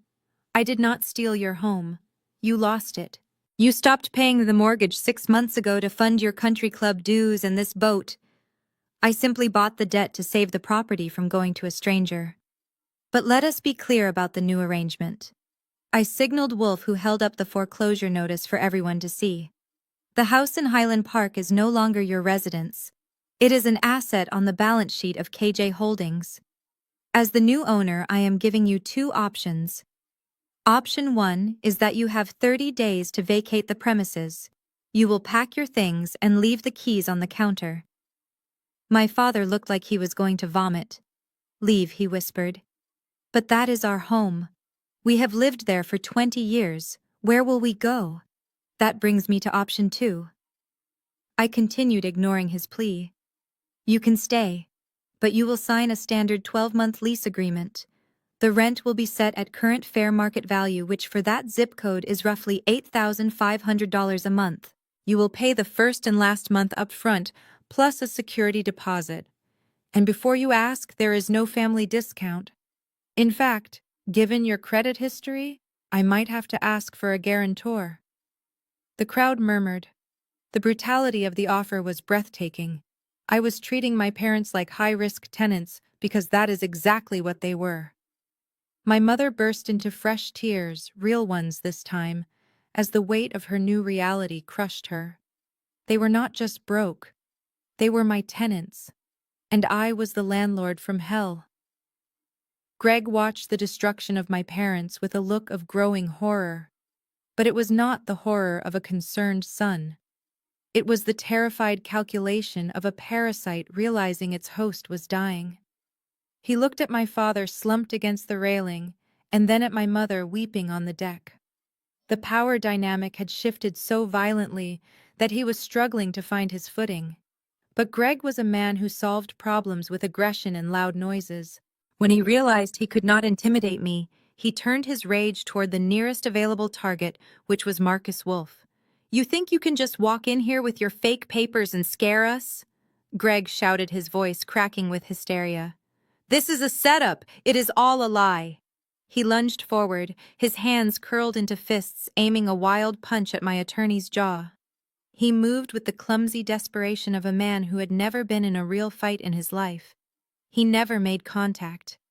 Before he could even get within striking distance, one of my security guards moved with terrifying speed. He intercepted Greg mid-stride, catching his wrist and twisting it behind his back in a fluid, practiced motion.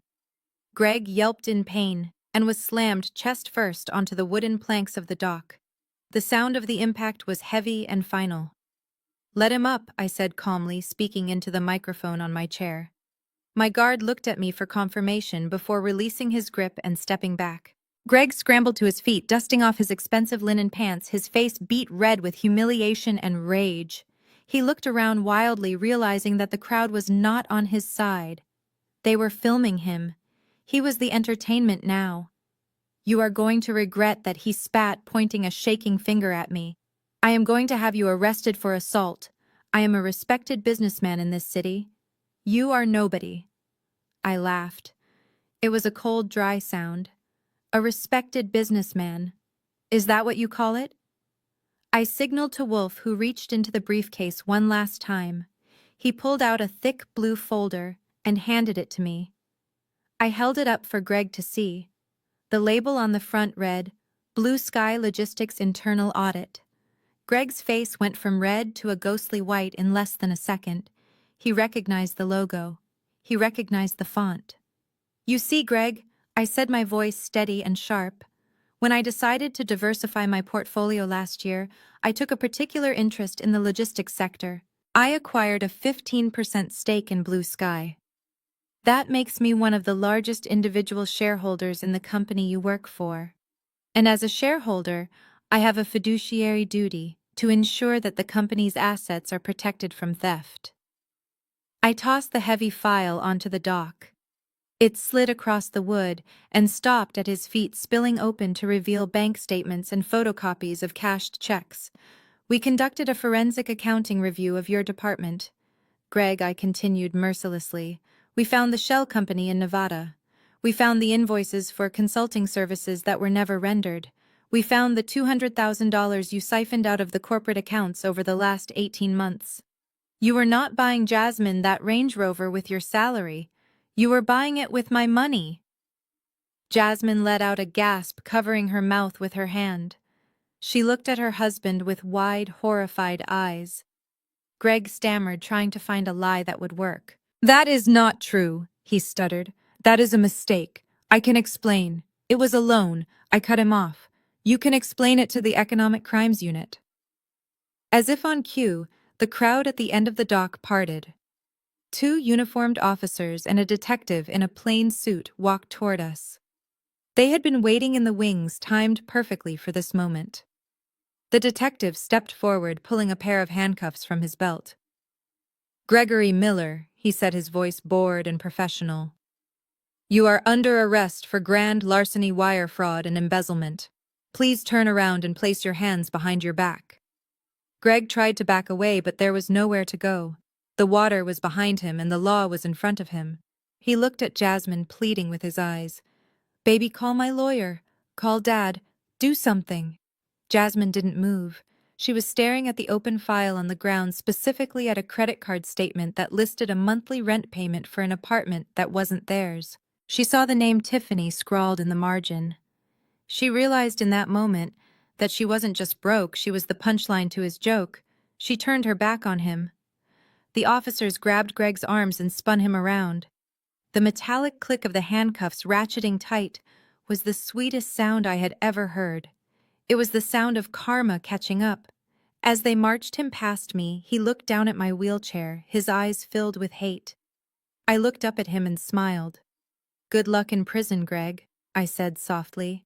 "I hear the toilet cleaning duty pays 15 cents an hour. You should be good at that." They dragged him away, leaving my family in ruins. My father was losing his boat. My mother was losing her house. My sister was losing her husband.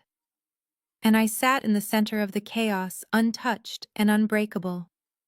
The marina was silent, except for the wind and the soft hum of my engine as I turned my chair around. The show was over.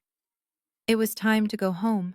The police cruiser carrying Greg disappeared around the bend of the Marina Drive, but the flashing lights seemed to leave a permanent burn mark on Jasmine's retinas. She stood motionless on the dock, clutching her designer handbag, as if it were a life preserver in the middle of the Atlantic. The guests were whispering louder now. Phones were raised, capturing every second of the Jenkins family dynasty crumbling into dust. Jasmine pulled out her phone, her thumb flying across the screen. I knew exactly what she was checking.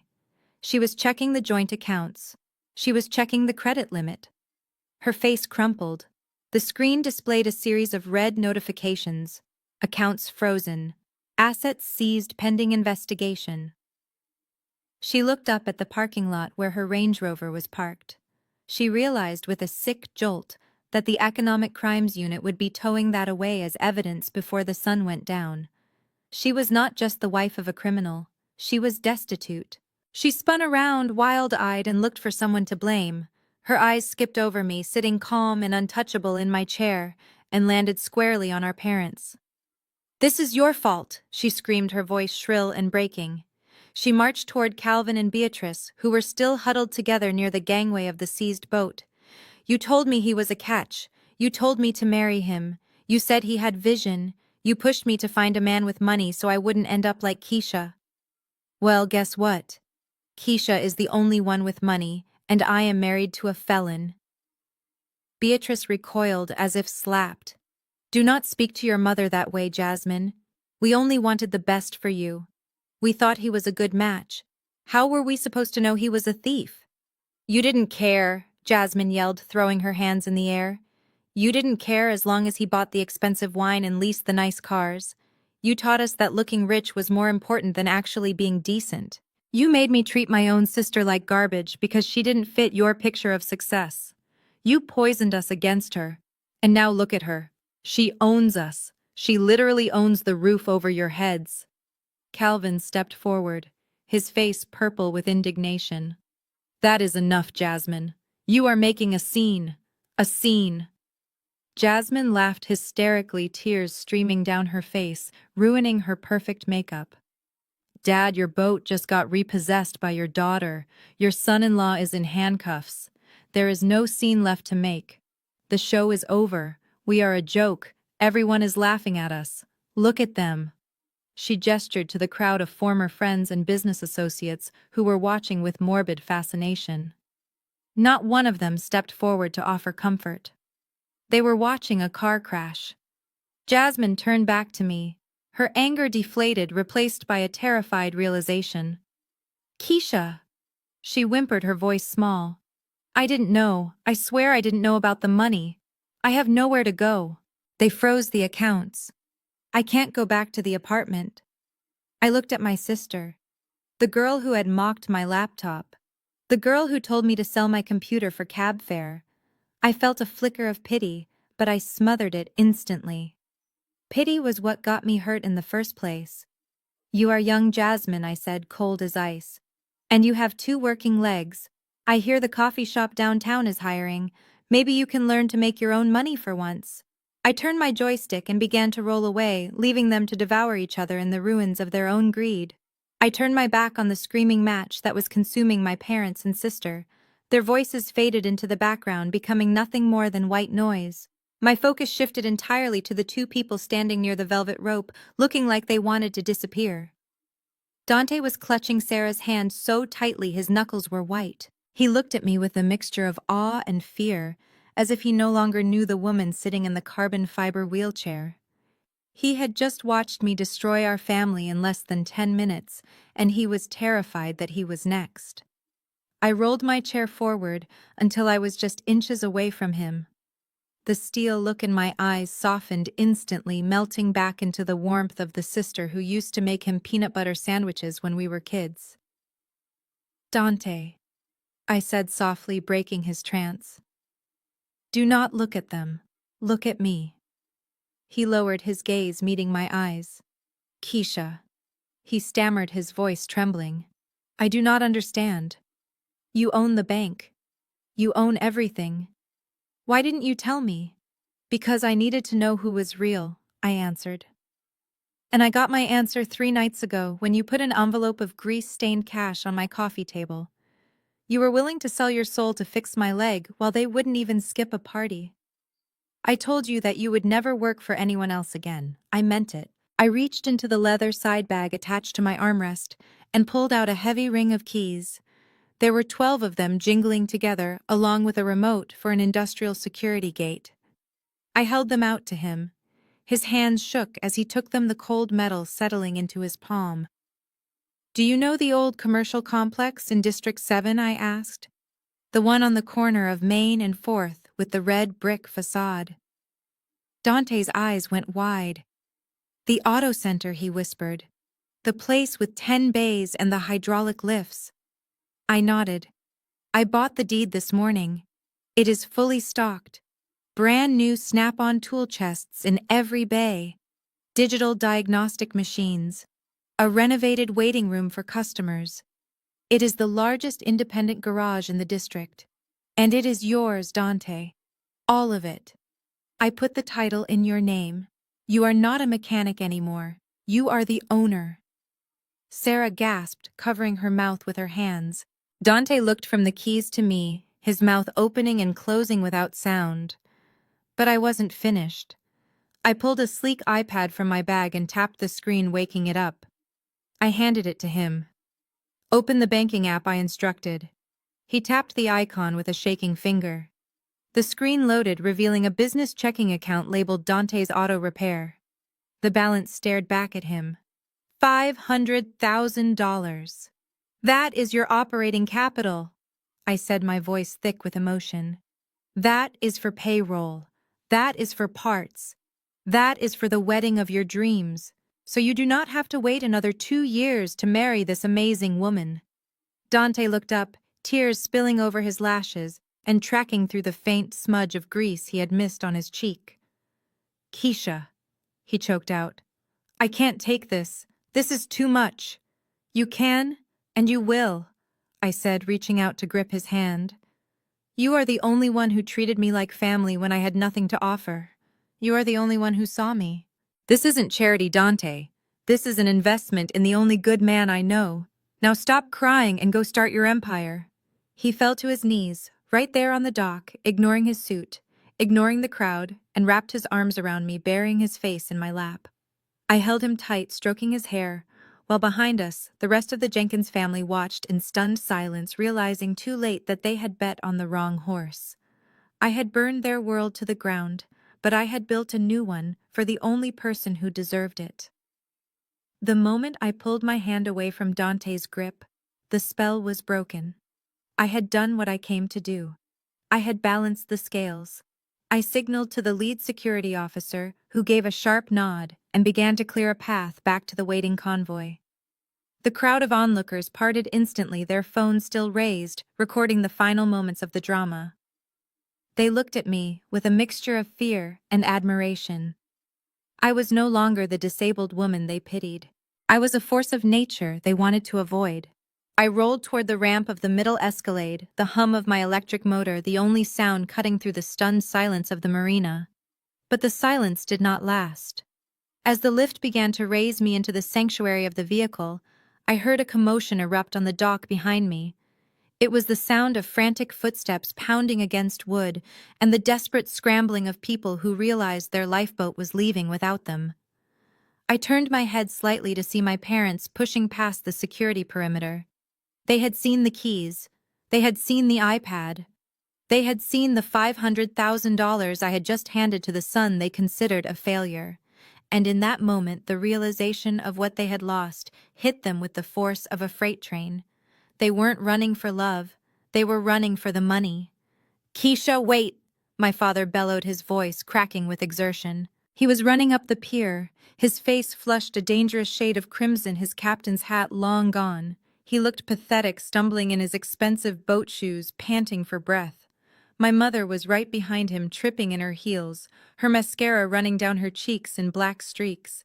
They looked like refugees from a disaster of their own making. They reached the side of the SUV, just as I locked my chair into place. I could have signaled the driver to pull away immediately. I could have ignored them completely. But I wanted to hear it. I wanted to hear the final lie. I pressed the button on the armrest, and the tinted window slid down with a smooth mechanical whir. My father gripped the doorframe, his fingers sliding on the polished black metal. He shoved his face into the opening, desperate to make eye contact. The smell of stale champagne and fear wafted into the car. "Keisha, baby, please don't go," he gasped, struggling to catch his breath. "You have this all wrong. You are misunderstanding everything." I just stared at him, my face a mask of stone. "Misunderstanding what, Calvin?" I asked calmly. "That you evicted me, that you laughed at me, that you let your son-in-law blow smoke in my face." No, that was all part of the lesson," he stammered, his eyes darting wildly around the interior of the luxury car. "I was just trying to teach you resilience, Keisha. I was trying to push you to be your best self. Look at you now. Look at this car. Look at that suit. You stood up for yourself. You took control. Do you think you would have done any of that if I had just given you the money? I did this for you, Keisha. I was being a good father. I was using tough love to make you strong." The audacity was so breathtaking it almost impressed me. He was actually trying to take credit for my success. He was trying to frame his cruelty as a strategic parenting decision. He reached through the window, trying to touch my arm. "We are family, Keisha. You can't do this to us. You can't leave us with nothing. We love you. We have always loved you more than anyone." My mother pushed in beside him, clutching at the door handle. "We were just stressed, honey," she sobbed. "The boat, the house, it was all so much pressure. We didn't mean those things we said. We are your parents. You owe us this chance to make it right." I looked at their desperate, grasping hands. I looked at the greed shining behind their tears. They didn't see a daughter. They saw a walking ATM. They saw a landlord who could evict them. I thought about the cold wind on the porch 3 nights ago. I thought about the pain in my leg as I walked to my car alone. I thought about Dante selling his tools. "You are right," I said, my voice quiet and final. "You did teach me a lesson. You taught me that the only people who deserve a seat at my table are the ones who sat with me when I was on the floor. And neither of you were there." I moved my finger to the window switch. "Keisha, wait!" my father screamed, realizing what was happening. "You can't leave us here. Everyone is watching. I love you, Dad," I said, cold as the grave. "But I need you to be an adult. I need you to figure it out." I pulled the switch. The black glass began to rise, sealing me off from their toxicity. My father tried to hold it down, but the motor was stronger than his grip. He had to snatch his fingers back to avoid them being crushed. The window sealed shut with a soft thud, muffling his screams instantly. I tapped the partition glass. "Drive," I ordered. The driver floored the accelerator. The massive V8 engine roared to life and the Escalade surged forward. I didn't look back at the marina. I didn't look back at the boat with the orange sticker or the brother-in-law in handcuffs. But as we turned the corner, I caught one last glimpse of them in the side mirror. 2 small, shrinking figures standing in a cloud of dust, coughing in the exhaust of the daughter they had thrown away. I picked up my phone and opened the banking app. I had a wedding to plan for my brother. As for the rest of them, they were already in the past. The view from my corner office on the 45th floor was breathtaking. From here, Chicago looked like a circuit board of light and steel, a sprawling grid of power that I now controlled a significant piece of. The late afternoon sun bathed the room in a warm gold glow, reflecting off the glass of my mahogany desk. I stood by the floor-to-ceiling window, looking down at the ant-like cars crawling along Lakeshore Drive. I shifted my weight from my left foot to my right. There was no pain, no throbbing, no stiffness. The titanium anchors in my knee held firm, allowing me to stand in 3-inch heels for the first time in years. The rehabilitation had been brutal but effective. I walked back to my desk with a stride that was smooth and confident, the limp nothing more than a memory buried in the past. My phone buzzed on the desktop, vibrating against the polished wood. It was the 1st of the month. I didn't need to look at the screen to know what the notification was, but I picked it up anyway. It was a deposit alert from my property management software. Rent payment received. Tenant, Calvin and Beatrice Jenkins. Amount $1,200. I tapped the screen to open the details. They had not stayed in the Highland Park mansion. Of course they hadn't. They couldn't afford the $8,000 lease I had offered them, and their credit was too destroyed to rent anywhere decent in the city. So they had ended up in one of the lower income units in my portfolio. It was a cramped two-bedroom apartment in a building near the airport where the roar of jet engines shook the windows every 10 minutes. It was clean and safe because I was a responsible landlord, but it was a far cry from the marble floors and high ceilings they were used to. And the irony was that they were still paying me. Every single month, they scraped together their wages to write a check to the daughter they had tried to discard. I could picture them right now. My father Calvin, the man who used to lecture me about high finance and risk management, was currently working the checkout line at a discount grocery chain. He wore a green polyester smock that was too tight around the middle and spent 8 hours a day asking people if they wanted paper or plastic. I had sent a secret shopper to the store last week just to check on them. The report said he looked tired. It said he kept his head down, trying to avoid eye contact with anyone who might recognize the former yacht owner in the old man bagging frozen peas. My mother Beatrice was working part-time as a greeter at a big box store, standing on the concrete floor for shifts that made her ankles swell. She had sold her jewelry. She had sold the designer purses. Now she came home to a small apartment that smelled of other people's cooking and sat at a wobbly table to count out their tips. They were learning the lesson they had tried to teach me. They were learning what it actually meant to survive without a safety net. They were learning that dignity wasn't something you bought with a boat, it was something you earned with your character. I looked at the deposit notification again. It was on time. It was the exact amount. Not a penny less. I didn't feel a surge of vindictive joy. I didn't feel the urge to call them and gloat. I just felt a cold, satisfying sense of balance. The scales had been corrected. They were paying their debts literally and figuratively. I swiped the notification away, clearing the screen. On the desk next to my phone sat a framed photo of Dante and Sarah. They were standing in front of the newly renovated auto center, grinning like idiots covered in grease and confetti. The shop was fully booked for the next 3 months. They were thriving not because I gave them money, but because they had the heart to build something real with it. I smiled at the picture. That was my family, the ones who built. As for the tenants in Unit 4B near the airport, they were just business. And business was good. I turned off my screen, grabbed my purse, and walked out of the office without looking back. The prophecy Keisha had whispered on the dock had come true with terrifying accuracy. At the state correctional facility, the lights never truly turned off.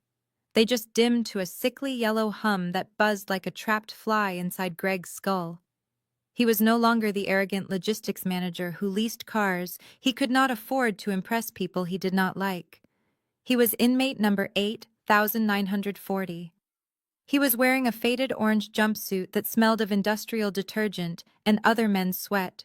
He was currently on his knees on the cold concrete floor of the communal bathroom, clutching a rough bristle brush. I hear the toilet cleaning duty pays 15 cents an hour. That is what she had said. Greg dipped the brush into the bucket of gray water and scrubbed the grout line. His hands, once manicured and soft from pushing papers, were now raw and covered in blisters. A guard walked by, tapping his baton against the bars. "Move it, Miller," the guard barked. "You missed a spot in the corner. If this isn't spotless by inspection, you lose commissary privileges for a week." Greg didn't argue. He didn't threaten to sue. He didn't mention his father-in-law or his lawyer. He just nodded, keeping his eyes on the floor, and scrubbed harder. The power he thought he had was an illusion. The money was gone. His reputation was ashes. And every time he looked into the swirling water of the toilet bowl, he saw his own reflection mocking him. He was exactly where he belonged. 30 miles away in a strip mall that had seen better days, the air was thick with the stinging scent of acetone and cheap acrylic powder. Jasmine sat on a low stool, her back aching in a way she never thought possible. She was wearing a smock that was stained with polish remover and filing the calloused heel of a woman who was loudly complaining on her cell phone. This was not the high-end spa where Jasmine used to go to gossip and drink cucumber water. This was a discount nail salon where the fluorescent lights flickered and the customers tipped in quarters, if they tipped at all. Jasmine held the woman's foot, focusing on the rough skin. She remembered how she used to make fun of Keisha for working late. She remembered calling Keisha's job boring and low class. She remembered telling her parents that Keisha was an embarrassment to the family image. The irony burned in her throat like bile. She was now the one kneeling. She was now the one serving. She was the one hoping the customer wouldn't notice her chipped polish because she couldn't afford to fix it. "Hey, watch it," the customer snapped, jerking her foot back. "You nicked me. Are you paying attention or are you stupid?" "I am so sorry," Jasmine stammered, her face flushing hot. "I will be more careful. It has been a long day. I don't care about your day." The woman huffed, rolling her eyes. "Just finish the job. I have somewhere to be." Jasmine swallowed her pride. It was a bitter pill, but she had to choke it down. She had to finish this shift because she had a baby at home. A baby that Greg would not see grow up for at least 5 years. A baby that needed formula and diapers. When the shift finally ended, Jasmine walked out into the cool evening air. She counted the crumpled bills in her pocket. $42. That was her haul for 8 hours of humiliation. It was barely enough to keep the lights on in the studio apartment she was renting above a laundromat. She walked past an electronics store window and froze. On the wall of televisions playing the evening news, she saw a familiar face. It was a segment on Chicago's rising business leaders. Keisha was on the screen, standing tall in a boardroom, pointing at a projection of a new commercial development. The caption beneath her read, "Keisha Jenkins, CEO of KJ Holdings, transforming District 7.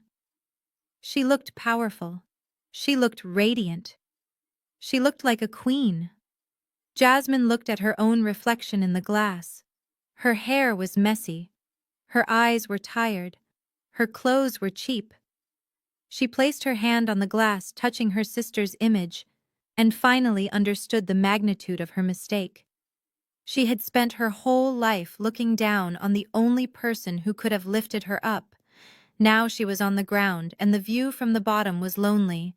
Karma had not just knocked on her door, it had moved in. The late afternoon sun filtered through the trellis of the Chicago Botanical Gardens, turning the white roses into clouds of gold. It was the kind of light that photographers pray for, soft and forgiving. I stood at the altar, not as a guest, but as the officiant, holding a leather-bound book in my hands. My legs were strong beneath me, hidden under a flowing silk gown that moved in the gentle breeze. There was no pain today, there was only pride. I looked at Dante standing to my left. He was unrecognizable from the exhausted young man who had sat on my coffee table 6 months ago. The grease stains were gone, scrubbed away, and replaced by a custom-tailored tuxedo that fit his broad shoulders perfectly. But the change was deeper than the clothes. He stood with the quiet confidence of a man who had built something real. The garage in District 7 was not just surviving, it was a local institution. He had hired 4 new mechanics to keep up with the demand, and the reviews online called him the most honest business owner in the city. He wasn't just a mechanic anymore. He was a pillar of the community. The music swelled, a string quartet playing a melody that floated on the wind. Sarah stepped onto the aisle, and the entire garden seemed to hold its breath. She was radiant. The stress lines that used to bracket her eyes from working double shifts at the hospital had smoothed out. She walked toward us with a smile that lit up the entire venue. She wasn't walking toward a struggle. She was walking toward a future that was secure and full of promise. As she reached the altar, Dante reached out and took her hand. His fingers trembled slightly, not from fear, but from overwhelming emotion. I looked at the two of them and felt a lump form in my throat. This was the investment that mattered. The stocks and the real estate portfolios were just numbers on a screen. This joy right here was the real return. I cleared my throat and looked out at the guests. There were no toxic parents in the front row. There were no jealous sisters or criminal brothers-in-law. The chairs were filled with friends, fellow mechanics from the shop, and the staff from my company. It was a gathering of the chosen family, the people who showed up when it rained. Dante looked at me, his eyes shining with tears. He gave a microscopic nod, a silent message that only I could hear. Thank you. I smiled back, letting him know that the debt was paid 1,000 times over. I began the ceremony, my voice steady and clear, projecting to the back of the garden without a microphone. We are gathered here today to celebrate loyalty, I said, looking directly at my brother. We are here to celebrate the kind of love that sacrifices without asking for a receipt. The kind of love that sells its most prized possessions just to help someone else walk. Sarah squeezed Dante's hand and he wiped a tear from his cheek. We went through the vows, the promises of forever that felt heavy and real in the evening air. When it was time for the rings, Dante's hand was steady. He slid the band onto Sarah's finger, a symbol of a circle that would never be broken. By the power vested in me by the state of Illinois and by the power of our enduring bond, I now pronounce you husband and wife. Dante pulled Sarah into a kiss that made the crowd erupt in cheers. Rose petals rained down on them, a storm of white and pink. I closed the book and stepped back, watching them laugh as they walked back down the aisle together. They were unstoppable. And as I watched them go, I knew that I had finally fixed the one thing that mattered most. My family was healed. Not the one I was born into, but the one I had chosen to build. The music from the reception hall drifted up to the stone balcony where I stood. It was a soft jazz melody that mixed with the hum of the cicadas in the surrounding gardens. Below me, the party was in full swing. I could see Dante and Sarah in the center of the dance floor, swaying slowly under the string lights. They looked like a single entity moving in perfect synchronization, oblivious to the world around them. The guests were laughing, clinking glasses, and celebrating a union built on genuine love. It was a perfect picture of happiness. I took a sip of the vintage Krug champagne in my hand and let the cold bubbles settle on my tongue. It tasted like victory. I turned away from the railing and looked out at the skyline in the distance. The city was a grid of lights glowing against the velvet darkness of the night. It was quiet up here, peaceful. In this silence, my father's voice echoed in my memory one last time. I remembered his desperate face pressed against the car window at the marina. I remembered his excuse. I was just trying to teach you resilience. I was trying to teach you to be an adult. He was a liar and a narcissist, but in a twisted, unintended way, he was right. I had learned to be an adult, but his definition of adulthood and mine were two very different things. To Calvin and Beatrice, Jenkins being an adult meant hardening your heart until it was made of stone. It meant stepping on anyone who got in your way, even your own children, to maintain a facade of success.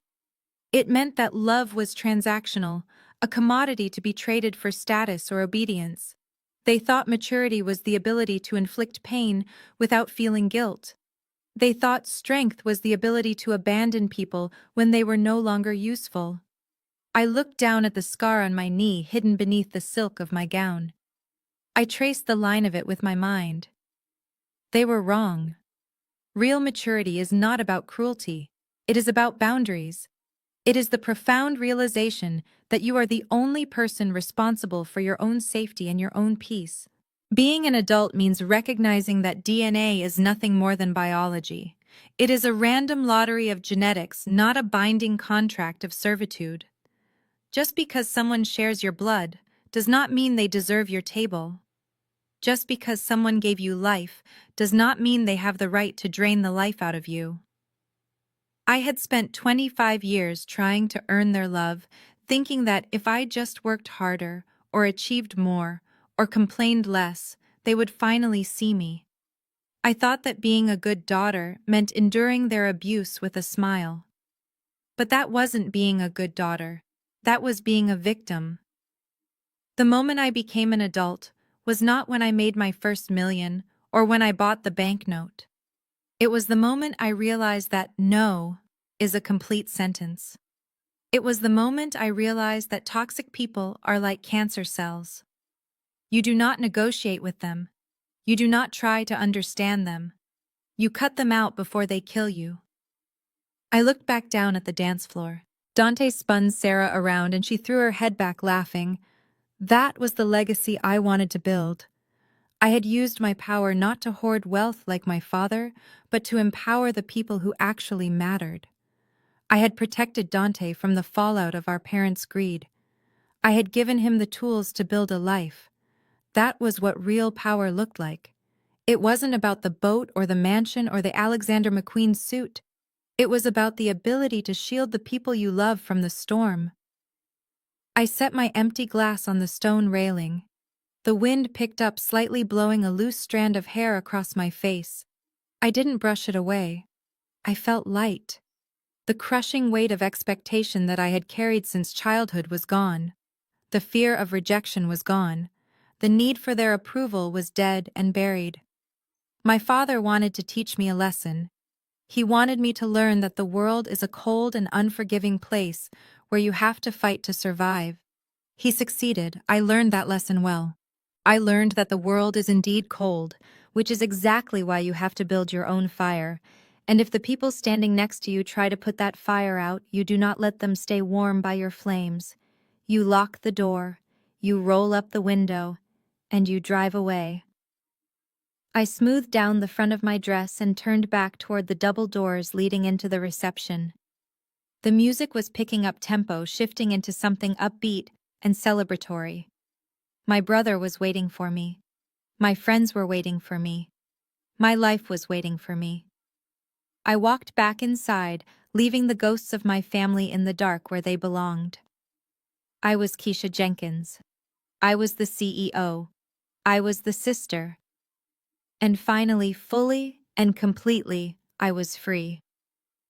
I stepped through the French doors and back into the warmth of the reception hall, leaving the cool night air and the memory of my parents behind me. The transition was physical. I felt the vibration of the bass in the floorboards and the hum of conversation washing over me like a tide. Immediately, the isolation of the balcony vanished. I was no longer the solitary commander looking down at her troops. I was a woman returning to her tribe. Marcus Wolfe was the first to spot me. The man who had served the foreclosure papers with the cold precision of a surgeon was now standing near the bar, loosening his silk tie. He raised his crystal tumbler in a silent salute. There was no need for words between us. He had seen the files. He knew exactly what I had survived, and he had been the sword I used to cut the infection out. In his eyes, I saw a respect that my father had never given me in 25 years. Marcus was on my payroll technically, but tonight he felt like an older brother watching out for his kin. He was family not because of lineage, but because he had stood in the line of fire for me. I moved deeper into the room, weaving through the tables. My assistant, Elena, who had helped me coordinate the secret purchase of the auto repair shop, rushed over. She was tipsy and laughing, holding her shoes in her hand. Ms. Jenkins, she beamed, grabbing my arm with a familiarity she would never have dared show in the office. "This is the best party ever. Look at them." She pointed to the mechanics from Dante's shop who were teaching the corporate lawyers from my firm how to do a line dance. It was a chaotic, beautiful collision of worlds. These were my people, the blue-collar grinders and the white-collar sharks, all united by a single thread: loyalty. They didn't care about my last name. They cared about my vision. They cared that I signed their checks on time and treated them with dignity. Then came the gravitational pull. Dante saw me from across the room. He didn't wave. He didn't wait. He abandoned his conversation and walked straight toward me, cutting through the crowd. Sarah was right beside him. They didn't look at me as the wealthy benefactor who had funded their lives. They looked at me as the keystone of their arch. Dante wrapped his arms around me, lifting me slightly off the ground, his strength controlled and gentle. "I got you, sis," he whispered into my hair. "I always got you." Sarah joined in, hugging us both, creating a tight protective circle. I closed my eyes, breathing in the scent of their joy. And in that embrace, the final revelation hit me with the clarity of a diamond. For years, I had been mourning the loss of a family that never really existed. I had cried over a mother who saw me as a burden and a father who saw me as an investment failure. I had let the biology of our shared DNA chain me to their abuse, thinking that blood was a binding contract. I had believed the lie that you cannot choose who you belong to. But standing there, sandwiched between a mechanic and a nurse surrounded by lawyers and assistants, I realized how wrong I had been. Family is not the blood that runs through your veins. That is just biology. That is just an accident of birth. Real family is the behavior of the people standing next to you when the sky falls. Family are the people who do not flinch when you are ugly or broken or poor. Family are the ones who answer the phone at 2 a.m. I thought back to that night on the stairs. I remembered the sharp agony of my knee twisting, the cold hardness of the wood hitting my face, and the sound of my father telling me to stop making a scene. I remembered lying there alone at the bottom of the steps, waiting for help that never came. That was the DNA family. They were the ones who pushed me. But then I looked at Dante. I thought about him sitting in my shabby apartment with grease on his face, offering me his last $800. I thought about Marcus fighting for my dignity on the dock. I thought about Sarah wrapping my knee with gentle hands. These were the people who picked me up. I pulled back from the hug, wiping a happy tear from my cheek. The scar on my knee would always be there, a permanent reminder of the people who hurt me, but the strength in my legs that came from the people who healed me. I looked at Dante and smiled, the truest smile I had worn in years. I am okay, I said, and I meant it. I am exactly where I am supposed to be. He grinned and grabbed my hand, pulling me toward the dance floor. Come on, Keisha. They are playing our song. I let him lead me into the center of the light, surrounded by the faces of the people I had chosen and the people who had chosen me back. I wasn't falling anymore. I was flying. And for the first time in my life, I knew I would never hit the ground again. The scene shifts one last time, dissolving from the golden light of the wedding reception, back to the quiet intimacy of my living room. I am sitting on the sofa, but it is not the lumpy stained couch where I cried over a broken leg and a broken heart. It is a plush velvet sectional in my penthouse overlooking the city. I am wearing comfortable silk loungewear, my hair down and my face relaxed. The storm is over. The war is won. I lean forward, resting my elbows on my knees, and look directly into the camera lens, breaking the fourth wall. I am not talking to the characters in my story anymore. I am talking to you. It has been a long journey from that cold staircase to this warm room. When I started this story, I told you about a girl who just wanted to be loved by the people who were supposed to protect her. I told you about a girl who thought that if she just gave enough money or took enough abuse, she could buy her way into their hearts. But you saw what happened. You saw the truth. The check cleared, but the love never came. I know there are people watching this right now who feel exactly the way I felt that night on the porch. You are holding on to toxic relationships because you are afraid of being alone. You are letting family members drain your bank account and your spirit because you have been taught that blood is thicker than water. You are terrified that if you say no, if you set a boundary, if you cut them off, you will be the villain in their story. Let me tell you something. I wish someone had told me 5 years ago. Let them make you the villain. Let them tell their version of the story where you are the selfish one. Let them post their angry status updates and play the victim. Because while they are busy talking about you, you will be busy building a life that is actually worth living. You will be busy healing. You will be busy finding the people who love you for who you are, not for what you can do for them. I lost a mother and a father and a sister. That is a tragedy, and I grieved for them. But look at what I gained. I gained my dignity. I gained my freedom. I gained a brother who would walk through fire for me. I gained a career that empowers me. The math is simple. Math is, I traded 3 parasites for a life of peace. That is the best deal I have ever made. So here is my question for you. Who is the Calvin in your life? Who is the Greg? Who is the person making you feel small so they can feel big? And more importantly, do you have the courage to cut the cord? It is terrifying, I know. It feels like jumping off a cliff, but I promise you if you jump, you might just find out that you can fly. I want to hear your story.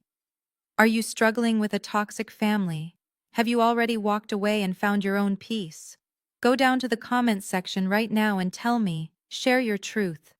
Let us build a community here where we support each other because clearly we cannot rely on the people we were born with. I will be reading every single comment because your stories matter to me. If my story gave you even a little bit of strength today, please hit that like button. It helps get this message out to other survivors who need to hear it. And make sure you subscribe and turn on notifications because we are just getting started. We have a lot more truth to tell and a lot more winning to do. I lean back into the cushions, a genuine smile spreading across my face. It is not the polite smile of a good daughter. It is the victorious smile of a free woman. I look at the camera one last time, my eyes bright with defiance and joy. Remember, you are the CEO of your own life. Do not let anyone else sit in your chair. The screen fades to black, leaving only the image of that triumphant smile burned into the darkness. The most powerful lesson from Keisha's journey is that family is defined by loyalty, not biology. Sharing DNA is merely an accident of birth, but showing up for someone in their darkest hour is a deliberate choice. Keisha taught us that true maturity isn't about enduring abuse to keep the peace. It is about having the courage to sever the ties that strangle you. We must realize that no is a complete sentence, and that we are not required to light ourselves on fire to keep toxic people warm. Your dignity is worth more than their approval. If this story empowered you to set your own boundaries, hit that subscribe button and share your own journey in the comments below.